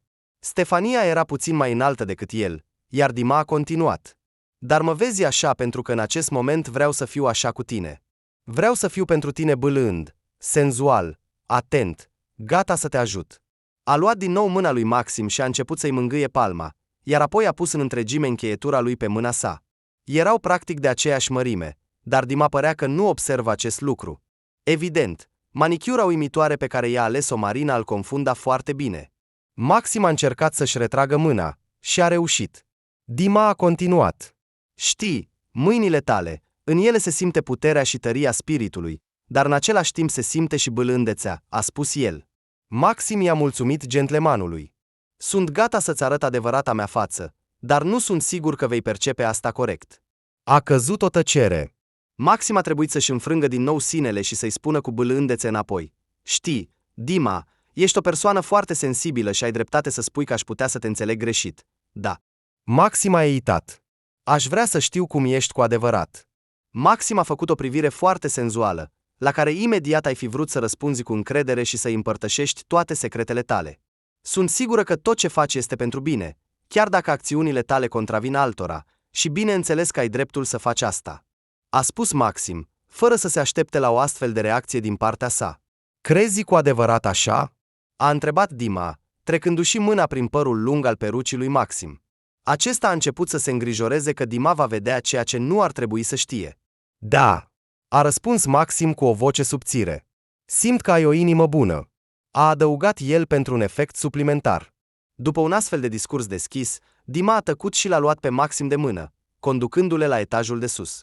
După o cotitură la dreapta, s-a deschis o ușă, iar Dima a invitat-o pe Stefania să intre. Maxim a observat imediat masa pe care erau diferite hârtii. Acolo era o hartă a Rusiei, câteva instrucțiuni, fotografii cu fețe de bărbați și ceva mai mult. Privind toate acestea, Maxim nu a reușit să înțeleagă exact cu ce se ocupă Dima. Ce înseamnă toate acestea? A întrebat Maxim, învârtindu-se în jurul mesei. Acesta este puiul meu. Și aceasta este latura mea întunecată, a recunoscut Dima, punând palmele deasupra hârtiilor. Maxim nu s-a grăbit să pună întrebări. Dorea ca Dima să-i povestească totul de la sine. În timp ce Dima se pregătea și își aduna gândurile, Maxim a deschis geanta și a apăsat discret pe butonul recorderului. Ca să nu trezească suspiciuni, Maxim a scos rujul și, cu gesturi puțin brutale, l-a trecut pe buze. Înțelegi, puiule. El l-a numit din nou așa din copilăria sa îndepărtată. Am fost un băiat foarte timid și umilit. Colegii de clasă se băteau cu mine și le plăcea, iar eu nu puteam face nimic în privința asta. Maxim l-a ascultat povestind. La un moment dat, chiar a simțit milă pentru el. Dima a continuat. Odată, un grup de băieți, de vârsta mea, m-au întâlnit în curtea școlii. Din fețele lor se putea înțelege că nu intenționau să treacă pe lângă mine. M-au înconjurat și au început să mă împingă dintr-o parte în alta, ca și cum aș fi fost o jucărie. Nu reușeam să mă feresc. Erau mulți. Aproape 6. M-am prins de unul dintre ei și a început o luptă. Am reușit să-l învăț o lecție, dar asta nu le-a plăcut celorlalți. S-au năpustit asupra mea, am primit o mulțime de zgârieturi, vânătăi și contuzii. Toți au plecat, iar eu am rămas întins pe iarbă, adunându-mi forțele pentru a mă ridica. Și atunci mi-am promis că voi îndeplini neapărat un vis mare și serios. A spus Dima, deschizându-și sufletul. Apoi a făcut din nou o înghițitură de vin. Am decis să-mi creez propria armată. O armată de mari luptători, înțelegi? A întrebat el, privind-o pe Stefania ca și cum căuta în ochii ei înțelegere. Am muncit la acest vis nu un an și nici 5. Din fericire, după cum se știe, visele au tendința de a se împlini. Dima a râs și a început din nou să examineze hârtiile de pe masa sa. A luat câteva fotografii într-o mână și câteva hârtii în cealaltă. Îți poți imagina câte eforturi au fost investite aici, cât timp a fost dedicat căutării candidaților potriviți, pentru a-i transforma în mari războinici, a spus Dima prea pompos. Maxim a dat din cap. Dima a continuat. Toți acești băieți pe care îi vezi în fotografii, în sfârșit vor găsi adevăratul sens al vieții lor neînsemnate, iar eu îi voi ajuta în asta. Îi voi crește, îi voi face puternici, rezistenți, practic indestructibili. A tăcut, aplecându-și capul peste masă. Acum investesc în ei, iar apoi ei mă vor face cel mai puternic și cel mai bogat om din lume, a spus el cu o voce plină de mândrie pentru ceea ce face. Cât de interesant este omul! Cum poate un sentiment copilăresc să treacă prin întreaga viață și să găsească o modalitate de a se materializa în realitate? Îmi permit să întreb, a început Maxim după ce Dima și-a terminat povestea, dar de unde iei acești oameni? Sau poate ei te găsesc singuri? Din toți candidații, aleg cei mai buni. A căzut din nou o pauză. Totul este foarte simplu și în același timp complicat, iar în asta constă unicitatea muncii mele. Eu, ca un adevărat prădător, acționez încet, treptat, mai întâi adormind vigilența oamenilor. Când se va întâmpla totul, nimeni nu va putea ghici sau înțelege cum s-a întâmplat totul. După asta, Dima a ciocnit din limbă și a golit paharul. Maxim a rămas pentru un timp, comparând cele spuse cu teoriile lor. Maxim nu a observat cum Dima s-a apropiat de el și deja întindea mâinile pentru a-l îmbrățișa. În ultimul moment, Maxim s-a trezit și, spre surprinderea lui Dima, a scos un țipăt nervos pe o notă înaltă. Stefania, îmi pare rău, te-am speriat, a spus Dima, sărind înapoi.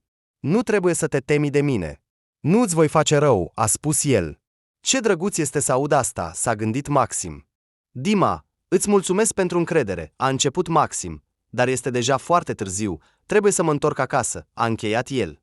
Dima, deși voia evident să obțină un contact mai apropiat, din motive necunoscute a decis totuși să nu grăbească evenimentele. Poate, povestind lui Stefania adevărul din copilăria sa, s-a agitat puțin, sau poate că a fost cu adevărat sincer când a spus că întâlnește pentru prima dată o astfel de fată. Dima a vrut ca șoferul său personal să o ducă pe Stefania, dar aceasta a insistat, spunând că taxiul o așteaptă deja jos. Oricât de mult și-ar fi dorit Dima, a trebuit să se despartă de fată, ceea ce nu se poate spune despre Maxim, care a fost incredibil de fericit când s-a urcat pe bancheta din spate și, în sfârșit, a putut să-și scoată ținuta incomodă și pantofii grei. Niciodată în viața mea, a murmurat Maxim, întinzându-se pe spate pe bancheta din spate. Eu cred că îți stă bine, l-a tachinat prietenul său. Adevărul este că deja mă gândeam că te voi aștepta doar până dimineața. Acest moșneag a fost clar interesat de tine, râdea el. Mai bine taci, i-a răspuns Maxim, fluturând peruca scoasă. După această întâlnire cu Dima, comunicarea lor s-a oprit. Maxim a început să se îngrijoreze dacă nu cumva l-a speriat, când acesta i-a povestit aproape totul. Vorbind cu șeful său, acesta i-a sugerat să nu se grăbească. Acum trebuie să acționezi mai atent ca niciodată și cu mare precauție. Încă puțin și el va cădea singur în capcană, a spus Valeri Mihailovici, când Maxim a intrat în biroul său.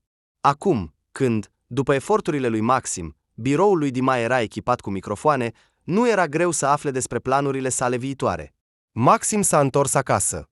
Aici, în absența Verei, era atât de gol. A sunat-o. În telefon se auzeau tonuri, după care operatorul a cerut să lase un mesaj. Vera, salut! Știu că nu vrei să vorbești cu mine, dar eu te iubesc doar pe tine. Viața mea fără tine își pierde sensul, a spus el și a închis. Aproape că nu mai spera că fata îi va răspunde. Dar soarta a fost favorabilă. Când a sunat din nou la prânz, ea a răspuns.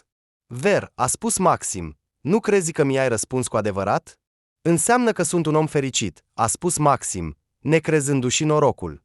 După conversația telefonică, au decis să se întâlnească și să discute despre tot. De fapt, Vera îi ducea dorul, dar credea cu adevărat că Maxim și-a găsit o altă fată. Cei doi au mers prin parc, soarele de toamnă încă încălzea, razele sale se scăldau în frunzele galbene ale acaciei, păducelului și mesteacănului. Aleile frumoase, inundate de aur, creau o stare de bine suplimentară. Înțelegi, acum sunt într-o misiune specială, a început Maxim. Înțelege, nu pot să-ți povestesc despre asta acum pentru siguranța ta. Dar trebuie să ai încredere în mine, îți spun adevărul și sunt complet sincer cu tine, a spus Maxim și era complet sincer în asta. Maxim, i-a răspuns Vera, în tot timpul cât am trăit fără tine, am realizat că ești singura persoană care s-a așezat în inima mea. Și eu nu sunt pregătită și nu pot pur și simplu să rup legătura care s-a format între noi. A spus adevărul curat, iar faptul că s-a mărturisit deschis a făcut ca lui Maxim să-i fie mult mai ușor. Vera, draga mea, întoarce-te la mine, a spus Maxim fără să mai întârzie, trecând imediat la următorul pas. În aceeași zi, Maxim și Vera s-au reunit, iar seara Maxim i-a făcut Verei o propunere. Ea se uita la el și nu-i venea să creadă că este fericită. Cât de mult, cât de răbdătoare a așteptat acest moment. Cu această ocazie, viitorii miri au comandat livrarea de mâncare acasă. Vera a început să aranjeze masa și să scoată lumânările din dulapul care se afla în holul apartamentului lor. Deschizând prima ușă, Vera s-a întins după cutia în care erau păstrate lumânările. Apucând-o de margine, a tras-o spre ea. Când a scos-o, a căzut din dulap un batic. Acesta aparținea unei femei și emana aroma parfumului feminin, dar Vera a decis să nu afle nimic. Ce a fost în trecut, va rămâne acolo. Așa a decis viitoarea mireasă. Curierul a livrat mâncarea destul de repede. Era fierbinte, aromele făceau ca stomacurile să suspine de foame, iar gura să se umple de salivă. Cei doi s-au așezat la masă, Vera îl privea atent pe Maxim. Îl iubea cu adevărat. Totuși, baticul descoperit apărea din când în când în fața ochilor ei. Draga mea Vera, îi mulțumesc soartei că ne-a adus împreună, a spus Maxim, iar fata îi credea. Mâncarea apetisantă aștepta să fie servită, lumânările pâlpâiau cu o flacără caldă, buzele tinerilor s-au unit în săruturi. Dimineața următoare a fost o zi liberă. Maxim i-a propus alesei sale să facă o plimbare. Au decis să îmbogățească rutina lor și să meargă împreună la o plimbare călare. Cai mari, puternici, curajoși, cu blana lucioasă și coama, impresionau prin frumusețea lor. În plus, erau foarte animale sociale. Vorbind puțin cu ei pentru a stabili un contact, Maxim și Vera s-au urcat pe ei. Calul pistruiat și calul alb au pornit înainte. Vera și Maxim s-au întâlnit cu privirile. În sfârșit erau împreună. Frunzele căzute foșneau pe aleea pe care mergeau caii. Vera se bucura de aerul proaspăt. Maxim o admira pe iubita sa. Prinde-mă, a spus brusc Vera și a pornit calul. Acesta a alergat cu un pas ușor, apoi a trecut la galop. Vântul îi mângâia fața. Fata simțea libertatea. Din interior, O umplea un sentiment de ceva nou și magic. Vera s-a întors. Maxim era la câțiva metri distanță. Pe fața lui era bucurie. În acel moment râdeau ca niște copii. Nu existau acum griji sau ofense. Era doar dragoste și bucurie copilărească. Da, caii sunt animale incredibil de frumoase, a spus Vera, când au coborât deja. Sunt de acord. Natura a închis în ei puterea și frumusețea. Ne-a fost noroc că ei există pe planeta noastră, a râs Maxim, strângând-o pe Vera la piept. Poate că ar trebui să intrăm? A propus Maxim, arătând spre o cafenea. Vera, ridicând din umeri, a fost de acord. Afară începea să plouă, iar după o plimbare activă în aer liber, era cu atât mai plăcut să cină în cafenea. Odată ce chelnerul a adus felurile de mâncare fierbinți și a plecat imediat, dorindu-le poftă bună. Cei doi au început imediat să mănânce. După cină, corpurile lor erau pline de o plăcută oboseală. Puțin s-au lăsat în somn. După ce au comandat un taxi, Maxim și Vera s-au întors acasă. Weekendul a trecut într-o atmosferă plăcută și caldă. Din păcate, s-a apropiat de sfârșit. Duminică seara, telefonul lui Maxim a sunat din nou. Vera stătea lângă el. Se uitau la un film. Maxim, privind ecranul telefonului, a realizat că nu poate purta o conversație în prezența fetei. Trebuie să răspund pentru muncă, a spus el și a mers în bucătărie, închizând ușa în urma sa. Vera a rămas singură în salon. Această situație i-a amintit de motivul pentru care a decis să plece la părinți. Fata a început să se îngrijoreze din nou. Ei bine, ce dacă este vorba de muncă? Putea să vorbească și în prezența mea, se gândea Vera, aruncând o privire spre bucătărie. În cele din urmă, nu a mai rezistat și s-a apropiat pe vârfuri de ușă. Ușor a înclinat capul și s-a lipit de ușă cu urechea. La început a fost liniște, apoi s-a auzit râsul lui Maxim. Pentru Vera, râsul lui Maxim părea puțin ciudat și chiar foarte vesel. Nu a râs niciodată așa înainte. Bine, bine, cum spui, căpitane, a spus Maxim și a adăugat din nou râsul său prostesc. Vera și-a încruntat sprâncenele. Ce se întâmplă? S-a gândit ea. Apoi i s-a părut că Maxim va deschide ușa, așa că Vera s-a întors la fel de ușor și neobservată. Mintea ei era plină de gânduri diverse. Vera se lupta disperat cu ele. În cele din urmă, a decis să nu mai gândească la nimic și să nu mai facă presupuneri, ci să aibă încredere totală în viitorul ei soț. Ah, ce nu ai face pentru muncă, a spus Maxim, revenind la Vera. Și ce a fost de data aceasta? A decis Vera să susțină conversația. Mai bine să nu ne amintim. Nu vreau nici măcar să vorbesc despre asta, a spus Maxim și s-a lăsat pe canapea, punându-și capul pe genunchii fetei. Luni dimineața, Maxim a ieșit din casă fără să ia micul dejun. Se grăbea, întârziase. Încă de dimineață nu se simțea bine. Totul îl irita și îl făcea să sufere din cauza soartei care i-a fost dată. Maxim s-a urcat în mașină și a încercat să o pornească. Mașina părea că nu vrea să-și ducă stăpânul la muncă. Refuza să se miște din loc. Maxim apăsa pe accelerație, dar nimic nu se schimba. A oprit mașina, a deschis din nou capota, a verificat ceva acolo și apoi a încercat din nou să o pornească. În cele din urmă, ceva s-a schimbat și Maxim a reușit să plece, ca de obicei. Când a ajuns la birou, Marina îl aștepta deja. Fața ei strălucea de fericire, iar ea ținea în mâini ceva argintiu și strălucitor, agitat în aer. Uite ce am găsit! Dima! O să rămâi șocat! A strigat ea de bucurie. Din păcate, Maxim nu putea împărtăși această bucurie cu ea. De ce avem fiecare zi o rochie? Fiecare zi o rochie. A exprimat el nemulțumirea. O femeie poartă și costume de pantaloni, a spus Maxim, încercând astfel să obțină o ținută mai confortabilă. Marina a rămas pe loc.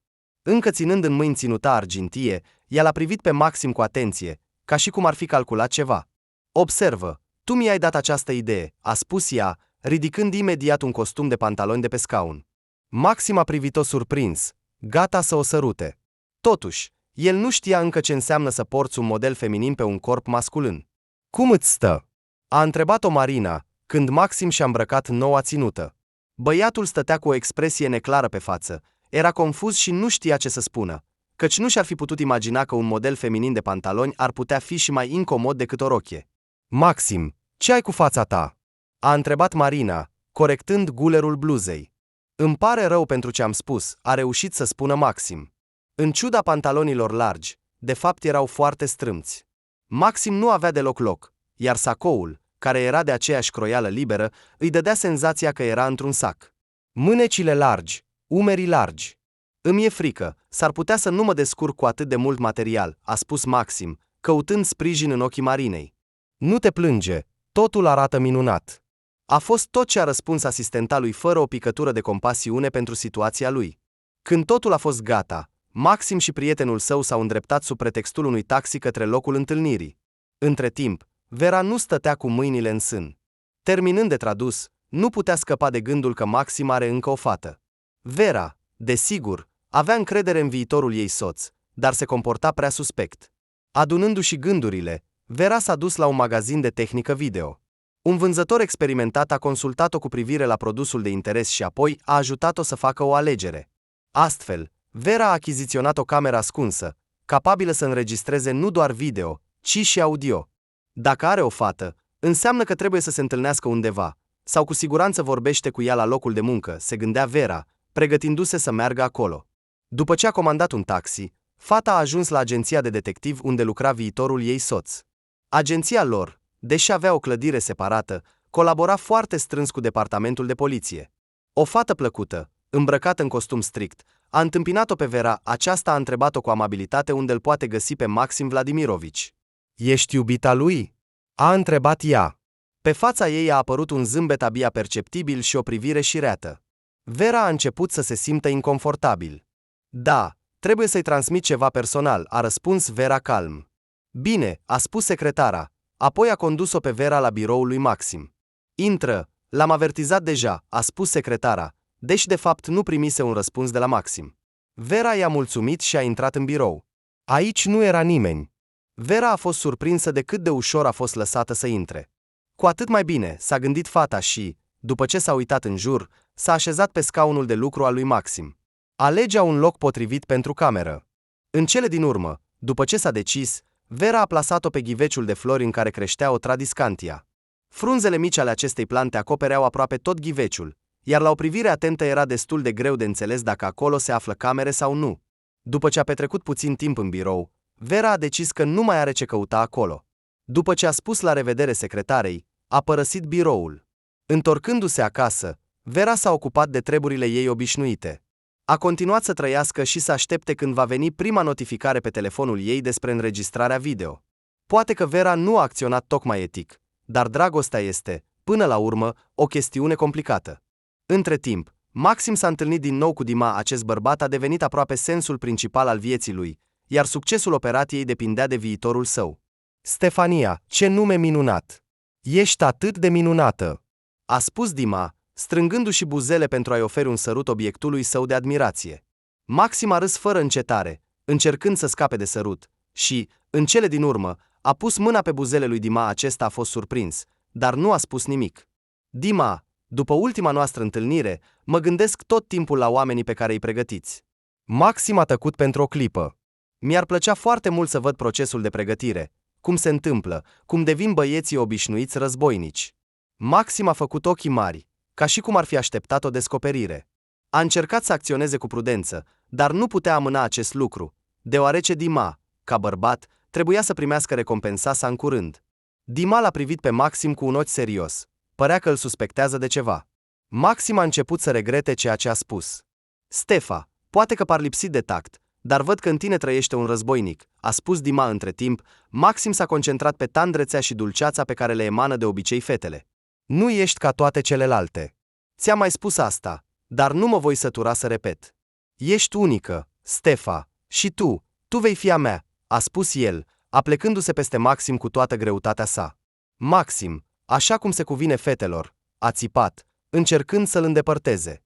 Stefa, te rog, dă-mi puțin din tine, ești incredibilă, sunt obosit să aștept, spunea Dima, încercând să desfacă sacoul pe care Maxim îl purta. Polițistul a început să râdă și să se zbată. Oh, mă gâdilă, nu pot, râdea el, aplicând în același timp una dintre tehnicile care provoacă calm imediat. Maxim l-a prins pe Dima de încheietură, iar cu cealaltă mână a apăsat în zona gâtului. Această manevră provoacă un fior ciudat în corp. Mulți oameni se tem de asta și, din acest motiv, se calmează destul de repede. Iată că și Dima a simțit un fior ciudat în tot corpul, ca și cum cineva l-ar fi atins cu urzică. A renunțat la Maxim și s-a așezat pe canapea, ținându-se de inimă. Ce ai pățit? L-a întrebat Maxim, făcând o față îngrijorată. Inima mea nu se simte bine. Totuși, a spus el, frecându-și pieptul cu mâna. De fapt, cutia toracică nu avea nimic de a face cu asta, la fel ca și inima. Pur și simplu, oamenii se sperie de astfel de senzații și imediat le asociază cu durerea de inimă. Aceasta este, într-adevăr, foarte asemănătoare, dar, cu toate acestea, nu este. Îți voi aduce apă, a spus Maxim, apoi s-a dus la bucătărie. Dima și Maxim au ajuns într-unul dintre apartamente deținute de Dima. Polițistul a turnat apă într-un pahar, apoi a scos din geanta de damă o sticlă mică, aruncând o privire în jur pentru a verifica unde stă Dima, care rămăsese pe canapea. După tehnica specifică pe care i-a aplicat-o Maxim, s-a gândit. 3 picături au căzut în apă, dispersându-se într-o pată mare. Încă câteva secunde, iar apa s-a amestecat complet cu somniferul. Maxim s-a săturat să se joace cu Dima, care aștepta doar momentul în care putea să-i verifice hainele. Bea apă, a murmurat Maxim, întinzându-i paharul. Apoi a început să-și aranjeze părul, aruncând din când în când o privire la bărbat. Dima a golit paharul. Trebuie să te întinzi și să te odihnești puțin. Cu siguranță lucrezi foarte mult și nu te îngrijești deloc, spunea Maxim, punându-i o pernă sub cap. Bărbatul nu s-a opus. Era și el bucuros să ocupe o poziție orizontală. Așa, a spus Maxim. Stefa. Dima l-a prins pe Maxim de mână. Ești o femeie minunată, a spus el. Maxim s-a așezat pe marginea patului pentru a fi puțin cu el. Știi, eu cresc războinici, dar eu însumi nu mai sunt un luptător, a recunoscut brusc Dima. Sunt atât de obosit, îți dai seama, de propriul meu vis, înțelegi? Spunea el, iar între timp ploapele îi deveneau grele, iar respirația se calma. Vom merge cu siguranță, a spus el și a adormit. Maxim, asigurându-se că Dima a adormit, s-a ridicat din pat și a ieșit din cameră. A decis să caute prin apartament, poate găsește ceva util. Încercând să nu facă zgomot, Maxim a verificat toate dulapurile, mesele și sertarele, dar, din păcate, era doar un apartament în care puteai veni să te odihnești. Naiba, a murmurat Maxim, supărat că din nou nu a obținut nimic. Acest Dima, deși era deja la o vârstă înaintată, era totuși foarte inteligent și controla totul. A sunat telefonul. Dima era sunat. Maxim a răspuns rapid, astfel încât sunetul să nu-l trezească pe cel adormit. Deoarece Maxim apăsase deja butonul de răspuns, trebuia să spună ceva. Tuse, a spus ascult. A spus el, apoi a privit ecranul. Era un anume Ilia. Maxim nu avea decât să ghicească cine era acesta. Cine ești? L-a întrebat el. Dima Constantinovici, ce faci? Eu sunt recrutatorul, a spus Ilia, ceea ce l-a bucurat foarte mult pe Maxim. Maxim a râs, încercând să copieze râsul lui Dima. Da, știu cine ești, ce vrei? L-a întrebat el. Am adus 5 oameni. Am dorit să ne uităm, a spus Ilia. Maxim era în culmea fericirii. După ce a luat adresa, a închis telefonul.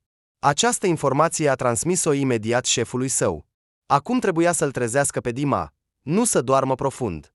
Maxim s-a apropiat de el, gândindu-se cum să procedeze. Apoi a început să miște scaunul și să bată ușile dulapurilor pentru a-l trezi, dar totul a fost în zadar. Dima dormea ca un bebeluș. Telefonul lui a sunat. Maxim a răspuns la apel. Era chemat la birou. Oricât a încercat Maxim să spună că nu va putea, a trebuit să o facă. Dând telefonul lui Dima în mâna lui, Maxim a părăsit apartamentul. Ajungând la birou, s-a schimbat rapid în uniforma obișnuită.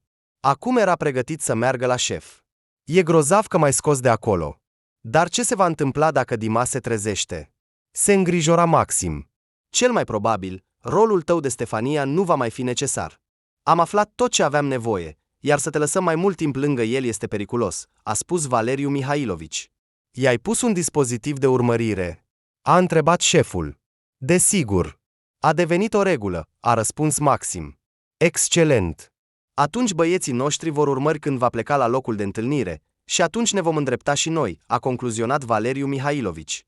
Maxim nu era complet de acord cu această decizie, dar ce să facă? Ordinul este ordin. Având în vedere că Maxim reușise să stabilească o legătură destul de strânsă cu Dima, care era liderul unei grupări criminale, poliția a decis să organizeze planul interceptare. Valeriu Mihailovici a stat mult timp să se gândească la cum să efectueze captura lui Dima, deoarece trebuia să acționeze extrem de atent și bine gândit. De asemenea, se punea problema siguranței lui Maxim, care în aceste condiții devenea principalul suspect că Dima va fi prins. Astfel, s-a decis să-l folosească din nou pe Maxim. Max, a spus Ilia cu un ton mulțumit. Iarăși ești pe cale să ieși, a spus el cu sarcasm. Maxim a dat din ochi. Își imagina cum se va simți în rochia incomodă, aruncându-și cheile pe masă. Nu-i plăcea deloc să se transforme din nou în această doamnă. Ca și cum și-ar fi pierdut toate puterile, s-a lăsat în fotoliu. În acel moment, în birou a intrat Marina. În mâini avea aceeași valiză cu accesorii cosmetice.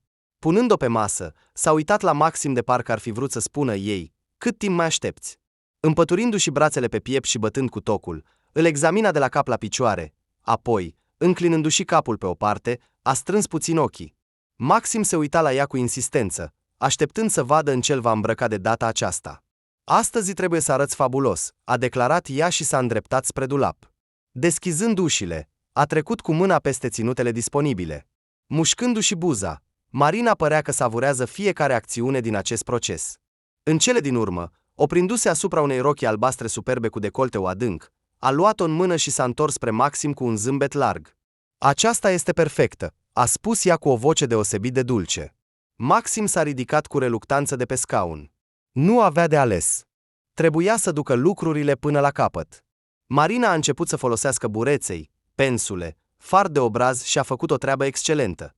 După o oră, Maxim era de nerecunoscut. Acum era o blondă înaltă și luxoasă pe nume Stefania, îmbrăcată într-o rochie albastră stridentă care îi sublinia formele apetisante. Ei, acum mergi puțin, vreau să te văd, a spus Marina, din nou cu brațele încrucișate pe piept. Maxim s-a adunat și a strâns mândria undeva departe, s-a concentrat pe energia feminină și, încercând să se comporte ca o adevărată Stefania, a început să se plimbe cu șoldurile. Exact ce trebuie, a spus Marina, vizibil mulțumită de munca ei. Apoi s-a dus la valiza ei, a scos o cutie neagră și i-a pus lui Maxim un lănțișor de aur miniatural cu un pandantiv în formă de picătură de apă, în care era integrată și o microcamera de supraveghere. Pandantivul s-a integrat perfect în forma artificială a sânilor. Între timp, Vera continua să lucreze și aștepta cu nerăbdare întoarcerea târzie acasă a lui Maxim. A decis să nu se grăbească cu înregistrările video și să adune cât mai mult material în decurs de o săptămână pentru a înțelege ce îi ascunde viitorul soț. Cu atât mai mult cu cât mai era doar o săptămână până la nuntă, iar Vera nu avea încă rochia de mireasă gata. În acea zi, Vera s-a dus la părinți. Aflând despre viitoarea nuntă, aceștia au fost extrem de fericiți pentru fiica lor. Considerau că Maxim este un om decent și inteligent, capabil să-și asume responsabilitatea și să-și iubească unica fiică. Mama Verei a organizat o mică petrecere cu ceai. A copt pizza, a pregătit câteva salate. Toți trei s-au bucurat de atmosfera plăcută de familie într-un cerc restrâns. Acum, draga mea, îți va începe o nouă viață. Ce bucuros sunt pentru tine! Să vă meargă totul bine și ușor, îi spunea mama, dorindu-i sincer binele fiicei sale. Maxim are noroc cu tine. Ești o frumusețe. Și vei fi o mamă bună, tot repeta mama. Vera zâmbea la cuvintele ei și credea sincer că așa va fi. Iar în mintea ei se învârtea imaginea camerei cu camera pe care o instalase în biroul lui Maxim. Dar voi ați discutat deja despre copii? Ați vorbit? A întrebat-o tatăl ei. Căci mi-ar plăcea să-mi țin nepoții în brațe, a spus el, făcând cu ochiul drept. Ei bine, cu nepoții va trebui să mai așteptăm, a răspuns Vera. Mai trăim puțin pentru noi. Părinții s-au privit, dar nu au mai spus nimic. Mama Verei i-a turnat apă clocotită în ceașcă, iar petrecerea cu ceai a continuat. După vizita la părinți, Vera s-a dus la croitoreasă. Trebuia să mai facă câteva ajustări la rochia de mireasă. Vera a conceput singură modelul și dorea ca croitoreasa să reușească. Aici vom strânge puțin, aici va fi o cusătură, spunea croitoreasa, fixând locurile necesare cu un ac. Apoi a trecut pe partea cealaltă și a făcut același lucru. Croitoreasa mai spunea ceva, dar Vera nu era acolo. Fata se uita la reflecția ei, iar în fața ochilor avea cu totul altceva. Cu fiecare zi care se apropia de data nunții, ea simțea din ce în ce mai multă neliniște. Vera! A strigat-o croitoreasa. Viitoarea mireasă s-a întors în realitate. Ați spus ceva, îmi pare rău? A răspuns Vera, visătoare. Decolteul de pe fustă. Îl lăsăm așa sau puțin mai sus? A întrebat din nou aceasta. Așa e bine, a răspuns, în cele din urmă, fata. Atunci, Pentru astăzi e tot, a spus croitoreasa. Până miercuri, rochia va fi gata. Vera i-a mulțumit femeii, apoi s-a întors acasă. Nu mai avea răbdare să afle ce a înregistrat camera. Dorea să o ia astăzi din birou, dar Vera s-a stăpânit, promițându-și că va aștepta ziua stabilită. Între timp, Maxim, împreună cu partenerul său, care, ca de obicei, era la volan, se îndrepta spre întâlnirea cu Dima în fiecare seară, timp de 4 zile, a sunat. Spunea că este dor de compania unei astfel de doamne minunate. Stefa, mi-ai furat inima. Trebuie să număr zilele până la întâlnirea noastră, spunea Dima cu vorbe frumoase. Astăzi, după amiază, intenționez să te iau cu mine într-un loc foarte interesant și interzis. De mult voiai să vezi ce fac, a spus el. Chiar ești pregătit să mă inițiez în tainele tale?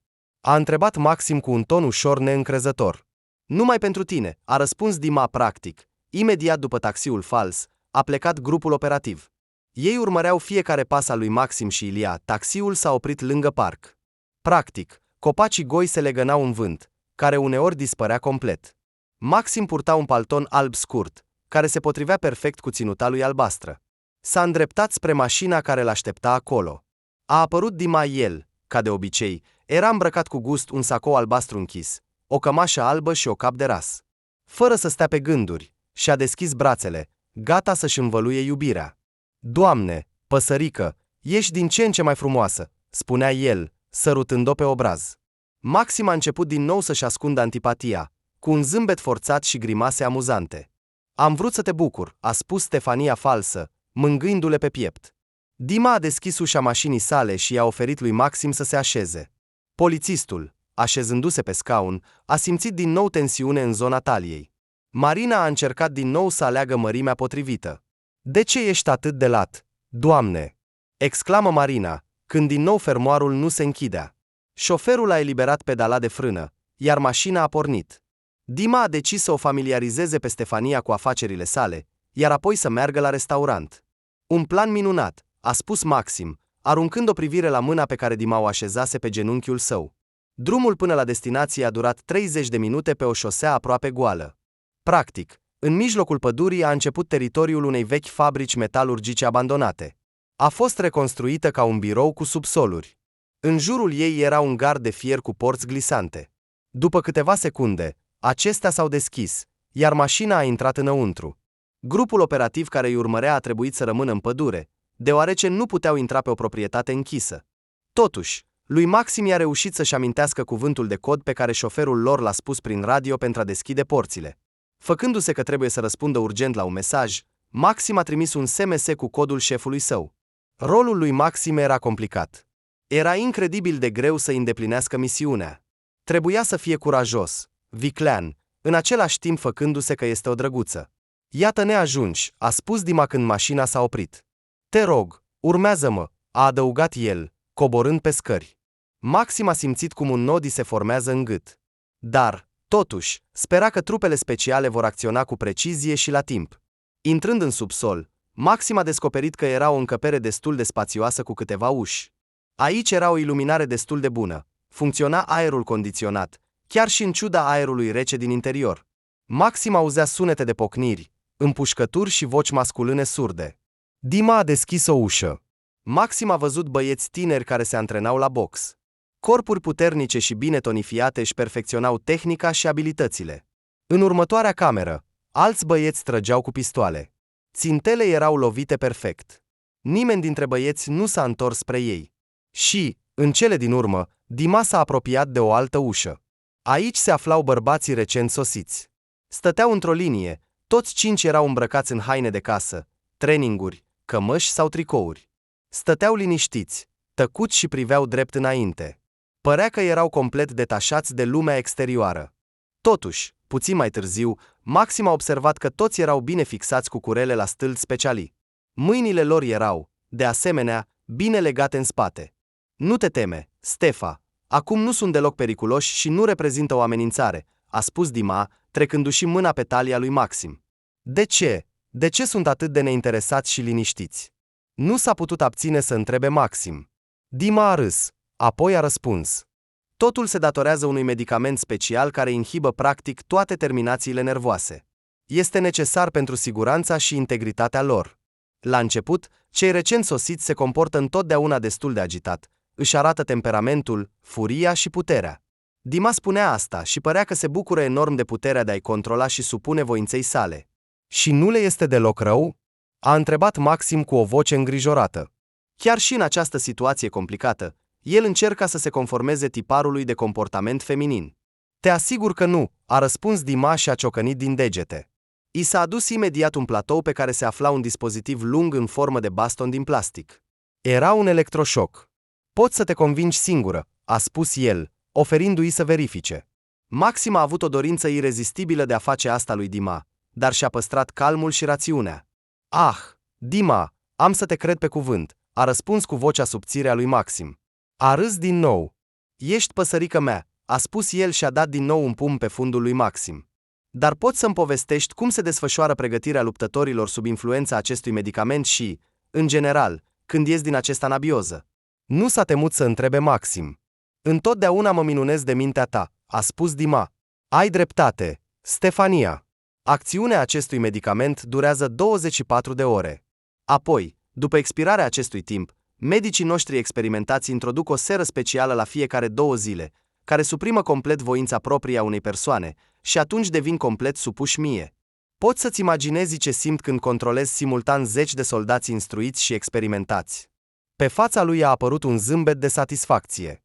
Maxim și-a ascuns sentimentul de justiție și, făcându-și vocea cât mai bâlândă, a spus da, este cu adevărat impresionant. Dima l-a prins ușor pe Maxim de mână. Turul prin zona interzisă și secretă s-a încheiat. Dima nu mai avea răbdare să înceapă partea cea mai dulce și așteptată a întâlnirii lor. Au mers spre uși. Iar ușile s-au deschis singure și în cameră a pătruns un grup de forțe speciale. Împușcăturile neașteptate i-au făcut pe participanții la infracțiune să înghețe pe loc. Paza lui Dima a început imediat să tragă, dar angajații forțelor speciale au fost mai rapizi și au tras primii. Bucățile de plumb au lovit piciorul și brațul inamicilor, făcându-i să se retragă din pozițiile lor. Maxim continua să joace rolul Stefaniei, făcându-se că este foarte speriată și foarte confuză. Dima, realizând ce se întâmplă, l-a luat pe Maxim ostatic. A strâns-o puternic de gât pe Maxim și a îndreptat un pistol spre el. Nu te mișca, altfel ea își va pierde viața. A strigat Dima din cauza stresului puternic, sudoarea i-a apărut pe frunte. Maxim își păstra calmul. În timp ce Dima striga furios și încerca să-i sperie pe angajații ordinii publice, Maxim a scos neobservat din buzunarul din partea stângă a pieptului un pistol mic. Ce așteptați? Striga Dima. Lăsați-vă armele, altfel ea va fi terminată. Dima s-a retras. El se pregătea să se ascundă în ușa secretă, care se afla la 1 metru de el. Mergea, iar Maxim era împreună cu el. Polițistul voia deja să tragă în el în picior, dar în acel moment a simțit că se prăbușește împreună cu Dima undeva în jos. S-a dovedit că ușa nu era încuiată și ei au căzut amândoi în această mică încăpere. 2 soldați de elită s-au aruncat după ei, dar Dima a reușit să închidă ușa din interior. A trage la întâmplare era periculos. Putea să-l rănească pe Maxim din greșeală. Soldații de elită s-au ascuns și au început să aștepte. De asemenea, s-au conectat cu șeful lor și așteptau instrucțiuni suplimentare. Între timp, Dima a prins-o din nou pe Stefania și a început să o amenințe că o va lipsi de viață. Spune-le să mă elibereze. Bine, a spus Dima cu un ton iritat. Maxim nu a răspuns nimic. De ce taci? A strigat Dima la el. La un moment dat, Maxim a decis să acționeze. Lovind brusc cu ceafa lui Dima, l-a derutat. Apoi, întorcându-se față în față cu el, i-a dat 2 lovituri scurte și clare, punându-le la pământ. După aceea, cu o mișcare rapidă, Maxim a scos din geanta lui cătușele și i-a prins mâinile lui Dima. Bărbatul zăcea pe spate și era complet șocat de această schimbare bruscă în iubita lui. Stefa, a spus el, când și-a pus palma la buze. Apoi, după ce a îndepărtat-o, a privit urmele roșii care au rămas pe mâna lui. Apoi și-a ridicat privirea. În fața lui stătea o blondă înaltă și robustă, îmbrăcată într-o rochie albastră strânsă. În mâini ținea o armă de formă ciudată. Cine ești? A întrebat Dima. Maxim a tăcut câteva secunde. Apoi și-a ridicat mâna la cap și a scos peruca. Dima a văzut că în fața lui nu era o fată pe nume Stefania, ci un bărbat adevărat. Ochii lui Dima s-au lățit atât de mult, încât aproape că i s-a făcut rău. În acel moment, Maxim a deschis ușa, iar grupul operativ l-a prins pe Dima și l-a scos din clădire. Maxim l-a urmărit cu privirea. S-a dovedit că, În timp ce Maxim mergea cu mașina cu Dima, el a transmis codul porții grupului operativ. Aceștia au chemat întăriri. Datorită surprizei atacului, au reușit să dezactiveze toată securitatea existentă. De asemenea, printre polițiști erau și medici care au examinat bărbații capturați și le-au administrat medicamentele necesare, care au ajutat medicii să transporte soldații în siguranță în camere speciale pentru reabilitare ulterioară. Când fabrica abandonată a fost complet curățată, Maxim s-a întors în sfârșit în biroul său. În hol, și-a dat jos pantofii și a mers desculț până la scaunul de birou. Polițistul obosit s-a lăsat pur și simplu în el și pentru o vreme a stat tăcut, cu ochii închiși. În acel moment, dorea doar un singur lucru: să se dezbrace de această ținută stupidă și să se spele sub duș, iar apoi să cadă în pat și să adoarmă imediat. Totuși, nimeni, în afară de el însuși, nu-l va schimba și nu-l va duce acasă. Maxim s-a ridicat, s-a îndreptat, a mers la dulap. De acolo a scos o pereche de blugi, o cămașă și o jachetă. După ce s-a schimbat și și-a spălat machiajul, Maxim s-a pregătit să plece, iar atunci în mintea lui au apărut din nou gânduri despre schimbările din viața lui. Nu putea spune dacă va face bine, dacă va lua decizia corectă, dar nu mai putea continua să se prefacă. Polițistul a privit biroul. Cât timp a lucrat aici? Biroul, scaunul, dulapul, floarea. Floarea, de altfel, a adus-o el.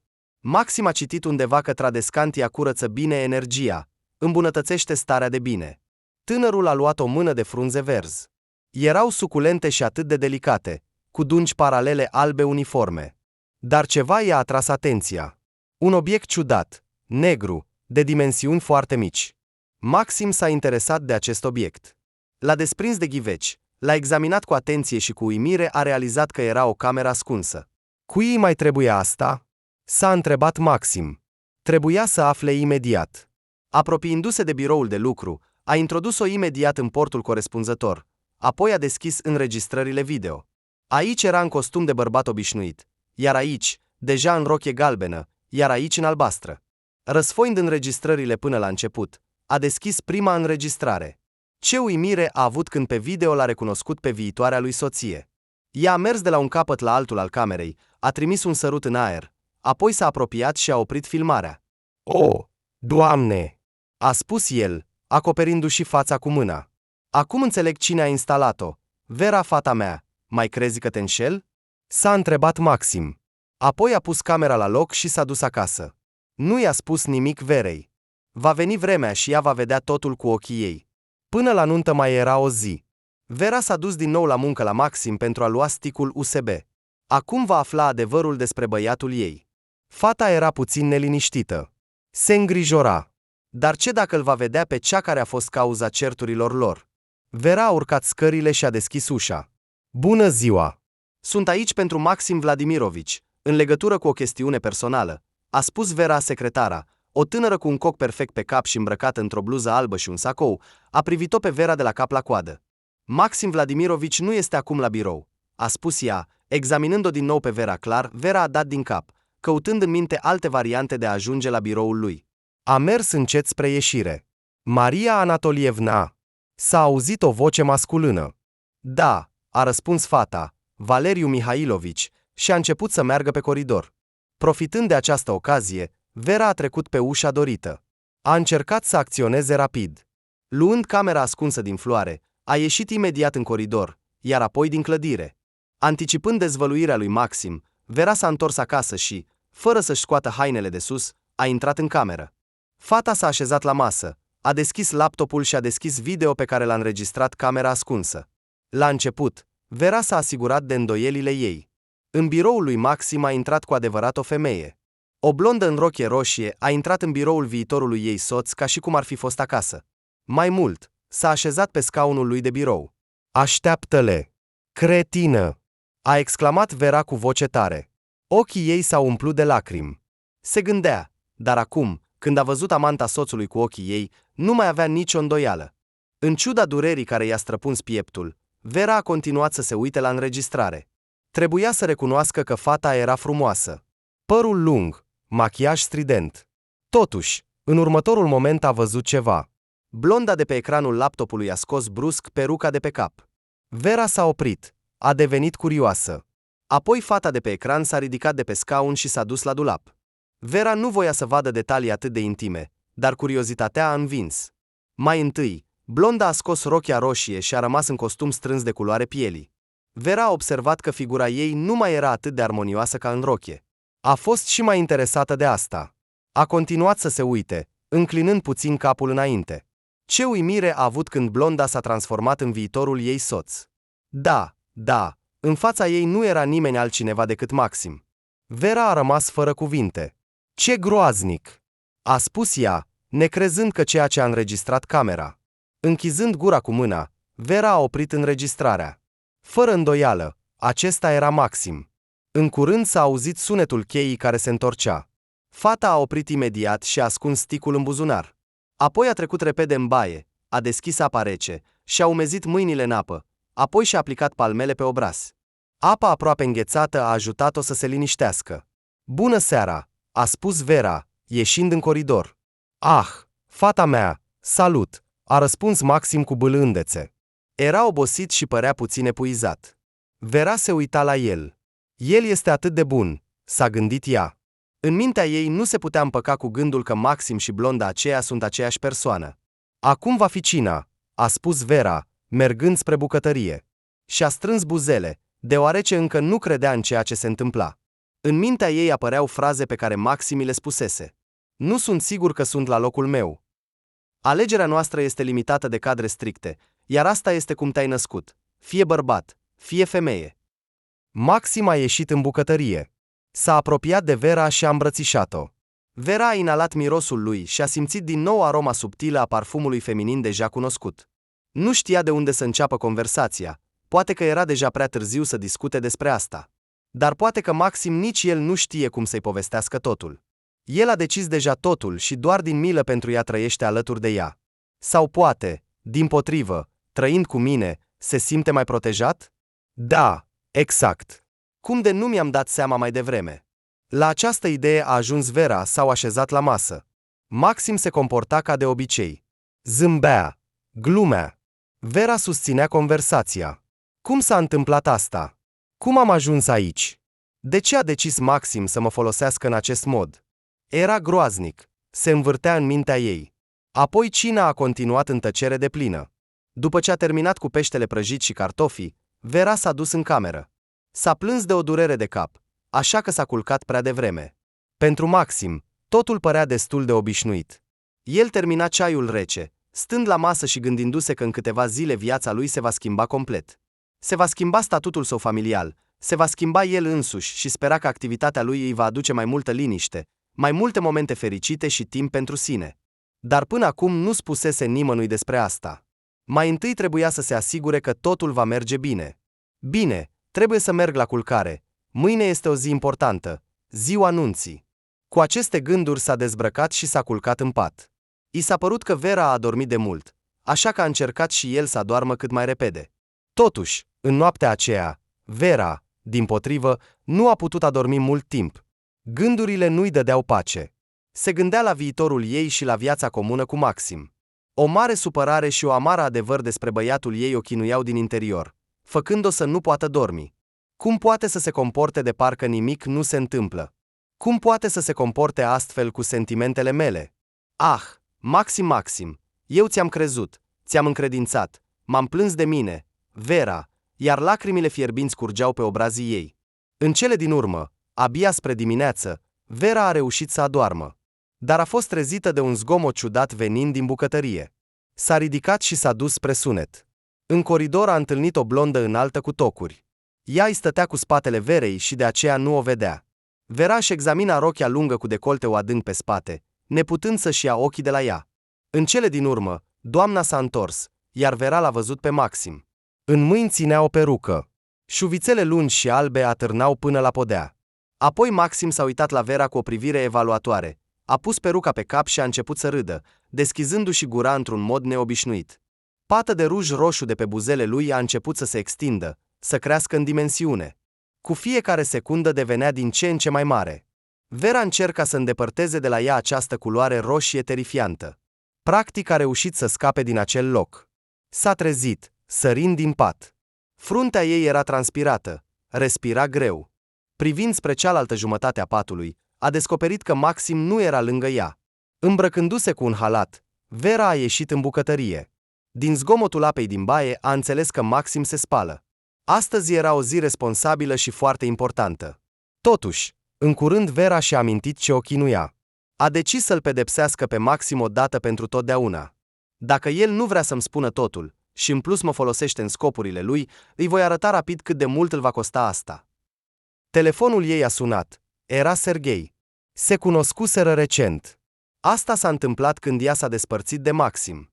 Apelul lui i-a ridicat moralul. Sincer, nu intenționa să înceapă o relație cu el, pur și simplu așa s-a întâmplat. Plimbându-se dimineața de vreme pe alee, l-a văzut. Își plimba cățelul. Era un cățel de rasă, încă foarte mic. Văzând-o pe Vera, a început să se plângă activ și să ceară atenția ei. Serghei a privit-o pe Vera, care venea spre el. Cățelul continua să-și agite coada și, în mod literal, să se îndrept spre ea. O atracție incredibilă îl făcea să facă asta. Cățelul era atât de adorabil, încât Vera nu a rezistat și s-a oprit lângă el. A început să-l mângâie. Serghei, care a observat toată scena, a profitat de ocazie pentru a se prezenta. Vera a avut impresia că băiatul era un tânăr foarte decent și politicos. Tema conversației s-a găsit de la sine. Apoi plimbarea a continuat împreună, fără a lua în considerare câinele. Așa s-au cunoscut. Așa Vera a obținut un nou prieten și un potențial logodnic. În timpul despărțirii de Maxim, s-a gândit serios să rămână cu Serghei, dar dragostea puternică și atracția față de Maxim nu i-au permis să facă asta. Iar acum, când situația s-a întors complet, Vera înțelegea că nu mai era pe aceeași lungime de undă cu Maxim. Astăzi era ziua în care Vera și Maxim urmau să se logodească. Amândoi erau puțin emoționați. Primul care a părăsit apartamentul a fost Maxim. S-a dus să se pregătească la prietenul său, unde prietenii și cunoscuții îl așteptau deja. Iar Vera a rămas în apartament. Aștepta să vină prietenele ei și stilista pentru a o ajuta să se machieze, să-și facă coafura și să îmbrace rochia de mireasă. A sunat soneria. O companie zgomotoasă de 4 prietene a intrat în apartament. Starea de spirit a Verei s-a îmbunătățit imediat. Cu ele se simțea mai liniștită. După câteva ore, Vera era complet pregătită. A văzut privirile strălucitoare ale prietenelor care îi făceau complimente. Pe măsură ce se apropia ora la care era programată înregistrarea, Vera simțea tot mai multă neliniște. Secretul ei îl păstra încă în taină. Dar acum era timpul să meargă la oficiul stării civile. Tradiția de a nu se arăta mirelui înainte de nuntă a fost respectată pe deplin. Mașina a sosit la timp. Palatul căsătoriei era plin de oaspeți. Aici erau prieteni, cunoscuți, iar acolo erau părinții Verei, iar din cealaltă parte părinții lui Maxim. Vera a înghițit. I-a fost gâtul uscat. Poate că se pregătește să facă ceva greșit, dar nu voia să-i permită lui Maxim să o folosească. Dorința de răzbunare creștea. L-a văzut pe mama ei. Ochii ei erau puțin umezi de lacrimi iminente, iar asta o făcea să se simtă și mai rău. L-a văzut pe tatăl ei. El i-a zâmbit prietenos din colțurile buzelor. Vera a pășit înainte spre altar, unde o aștepta Maxim. El stătea, temându-se să-și ridice privirea și să se uite la ea. Vera s-a gândit că este rușine pentru ceea ce se pregătește să facă. Ei bine, măcar ceva din conștiința ta a rămas, s-a gândit Vera, apoi a privit monitorul care era suspendat de tavan. Aștepta când una dintre prietenele ei va apăsa pe play. Până la începutul nunții, a reușit să se înțeleagă cu ea, spunând că a pregătit ceva. Și iată, înainte ca administratorul să înceapă să-și spună discursul, Vera a spus: "Ah, scuze, dar aș dori să fac ceva. Pentru viitorul meu soț am pregătit o surpriză." Oaspeții au aplaudat. Ei așteptau cu nerăbdare să vadă ce surpriză era. Iar Vera a așteptat cu nerăbdare ca toți să afle cine este, de fapt, Maxim. Prietena a apăsat pe butonul play, iar video a început. Vera și-a îndreptat privirea spre monitor. Pentru o secundă, a regretat decizia ei, dar era deja prea târziu. Vera și-a coborât privirea, îi era milă de Maxim, dar și mai mult îi era milă de ea însăși. Încă nu credea că totul s-a întâmplat cu ea. Ochii s-au umplut de lacrimi, și-a închis ochii, iar doar vocea lui Maxim a făcut-o să se uite la monitor. Pe ecran era Maxim. Ținea în mâini un buchet de trandafiri roșii. Vera a clipit de câteva ori pentru a se asigura că este cu adevărat el. "Vera, dragostea mea," a început să vorbească Maxim pe înregistrare. "Anul acesta a fost greu pentru amândoi. Îți sunt foarte recunoscător că mi-ai arătat toată răbdarea și dragostea ta. Aceste cuvinte au stârnit emoții puternice. Vera își ștergea lacrimile și continua să-l asculte. Știu că nu am fost suficient de atent și grijuliu cu tine. Da, așa este. De asemenea, știu că din cauza specificului muncii mele nu am putut să-ți spun multe. Asta a provocat o mare neînțelegere între noi, dar sunt fericit că am reușit să depășim asta împreună. Te iubesc foarte mult. Vera, ești persoana mea dragă, sufletul meu, a încheiat Maxim. Vera și-a îndreptat privirea spre logodnicul ei. Acesta tăcea. Discursul lui Maxim pe înregistrare continua. Ah, da, aproape că am uitat. Munca mea necesită multe abilități și capacități. Și da, se pare că mă descurc cu ele. Fugeam excelent, prindeam infractorii, trăgeam cu pistolul. Dacă este nevoie, pot să ameninț, iar recent am descoperit un nou talent. Datorită muncii mele, am realizat că sunt un actor minunat. Da, sunt atât de talentat încât pot juca chiar și o femeie, a exclamat Maxim, luând de pe masă o perucă de femeie și o rochie. Vera, știu că totul pare foarte ciudat și că este greu de crezut, dar așa este. Tot acest carnaval a fost necesar pentru o operațiune specială. Sper că m-ai înțeles corect. La finalul înregistrării, Vera s-a uitat din nou la Maxim. Acesta o privea calm pe mireasă. Tot ce a putut, a spus deja. Acum alegerea rămâne doar la ea. Mi-aș dori foarte mult să-mi leagă viața de a ta, a spus liniștit Maxim. Vera încerca să înțeleagă ce a auzit recent. Acum simțea un sentiment de vinovăție față de Maxim. Atmosfera a fost relaxată de Valeriu Mihailovici, care a ieșit la mire și mireasă purtând o perucă de culoare blondă aprinsă. Oaspeții au izbucnit în râs. Vera Antonovna, s-a adresat el. Ei bine, iartă-ne. Trebuia să facem asta. Trebuia.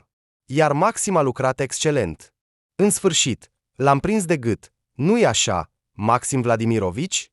Râzând, l-a bătut pe umăr pe Maxim. Șeful era foarte mulțumit de sarcina îndeplinită. Scuzați-mă, pot începe ceremonia căsătoriei? A întrerupt dialogul registratorul. Maxim s-a uitat la Vera, aceasta a dat din cap. Da, începeți, vă rog, a spus Maxim, adresându-se moderatoarei. Oaspeții din sală se priveau între ei. Nu știau până la capăt ce s-a întâmplat de fapt. Așadar, Vera Antonovna Starțeva, ești de acord să-l iei de soț pe Maxim Vladimirovici Baijenov? A pus prima întrebare registratorul. Sunt de acord, a răspuns mireasa, complet sigură de decizia ei. Administratorul s-a adresat mirelui. Maxim Vladimirovici Baijenov, ești de acord să o iei de soție pe Vera Antonovna Starțeva? Desigur că sunt de acord, a răspuns Maxim cu o bucurie calmă în voce. Cu acordul vostru reciproc, uniunea voastră este considerată înregistrată. În sală s-au auzit aplauze și strigăte de bucurie. Astfel, o nouă celulă a societății, o nouă familie, Vera și Maxim au obținut o înțelegere completă. Acum încercau să comunice mai mult unul cu celălalt și să se încreadă unul în celălalt. Tinerilor le este destul de greu să facă asta, dar nu este atât de înfricoșător. Cel mai important este că amândoi au scopul de a păstra legătura și de a face viața celui iubit puțin mai bună. Acum Vera se simțea iubită și înconjurată de grijă. Toate temerile și îngrijorările ei s-au evaporat. Trăia cu o inimă ușoară. Iar în ceea ce îl privește pe Maxim, acesta a fost promovat. I s-a alocat un întreg contingent subordonat. Maxim a reușit să delege o mare parte din atribuțiile sale și să petreacă mai mult timp cu familia. Iar după un an, au avut un fiu minunat, Alexandru. Odată, Maxim se întorcea acasă de la muncă, astăzi a terminat mai devreme. Deschizând ușa apartamentului, Maxim a simțit aroma apetisantă a unui fel de mâncare care se răspândea din cuptor pe coridor. Și-a dat jos încălțămintea și jacheta. Dragul meu, s-a auzit vocea Verei din bucătărie, ai venit exact la timp, spunea ea cu bucurie. Maxim a auzit foșnetul și vocea copilului mic, Alexandru. Maxim s-a îndreptat spre bucătărie. Da, dragostea mea, a răspuns soțul și s-a oprit imediat. În fața lui stătea Vera, dar arăta puțin diferit față de obicei. Ți-ai vopsit părul? A întrebat el, examinându-i buclele lungi și aurii ale soției sale. Nu ai ghicit, a exclamat Vera, întorcându-și brusc capul în dreapta și în stânga. Părul ei se împrăștia în toate direcțiile. De unde ai găsit această perucă? Am pus-o în cămară, a spus Maxim zâmbind, observând cum Vera, așa cum se spune, se îmbracă elegant și își face diferite fețe jucăușe. Ei bine, ce să zic, Mi se pare că este un look foarte tare de păsărică aurie, a spus Vera râzând. Vino la mine, păsărică. Soțul a îmbrățișat-o. În acel moment, Maxim era cel mai fericit om. Era în mijlocul familiei sale, cu femeia iubită, și aceasta era adevărata fericire.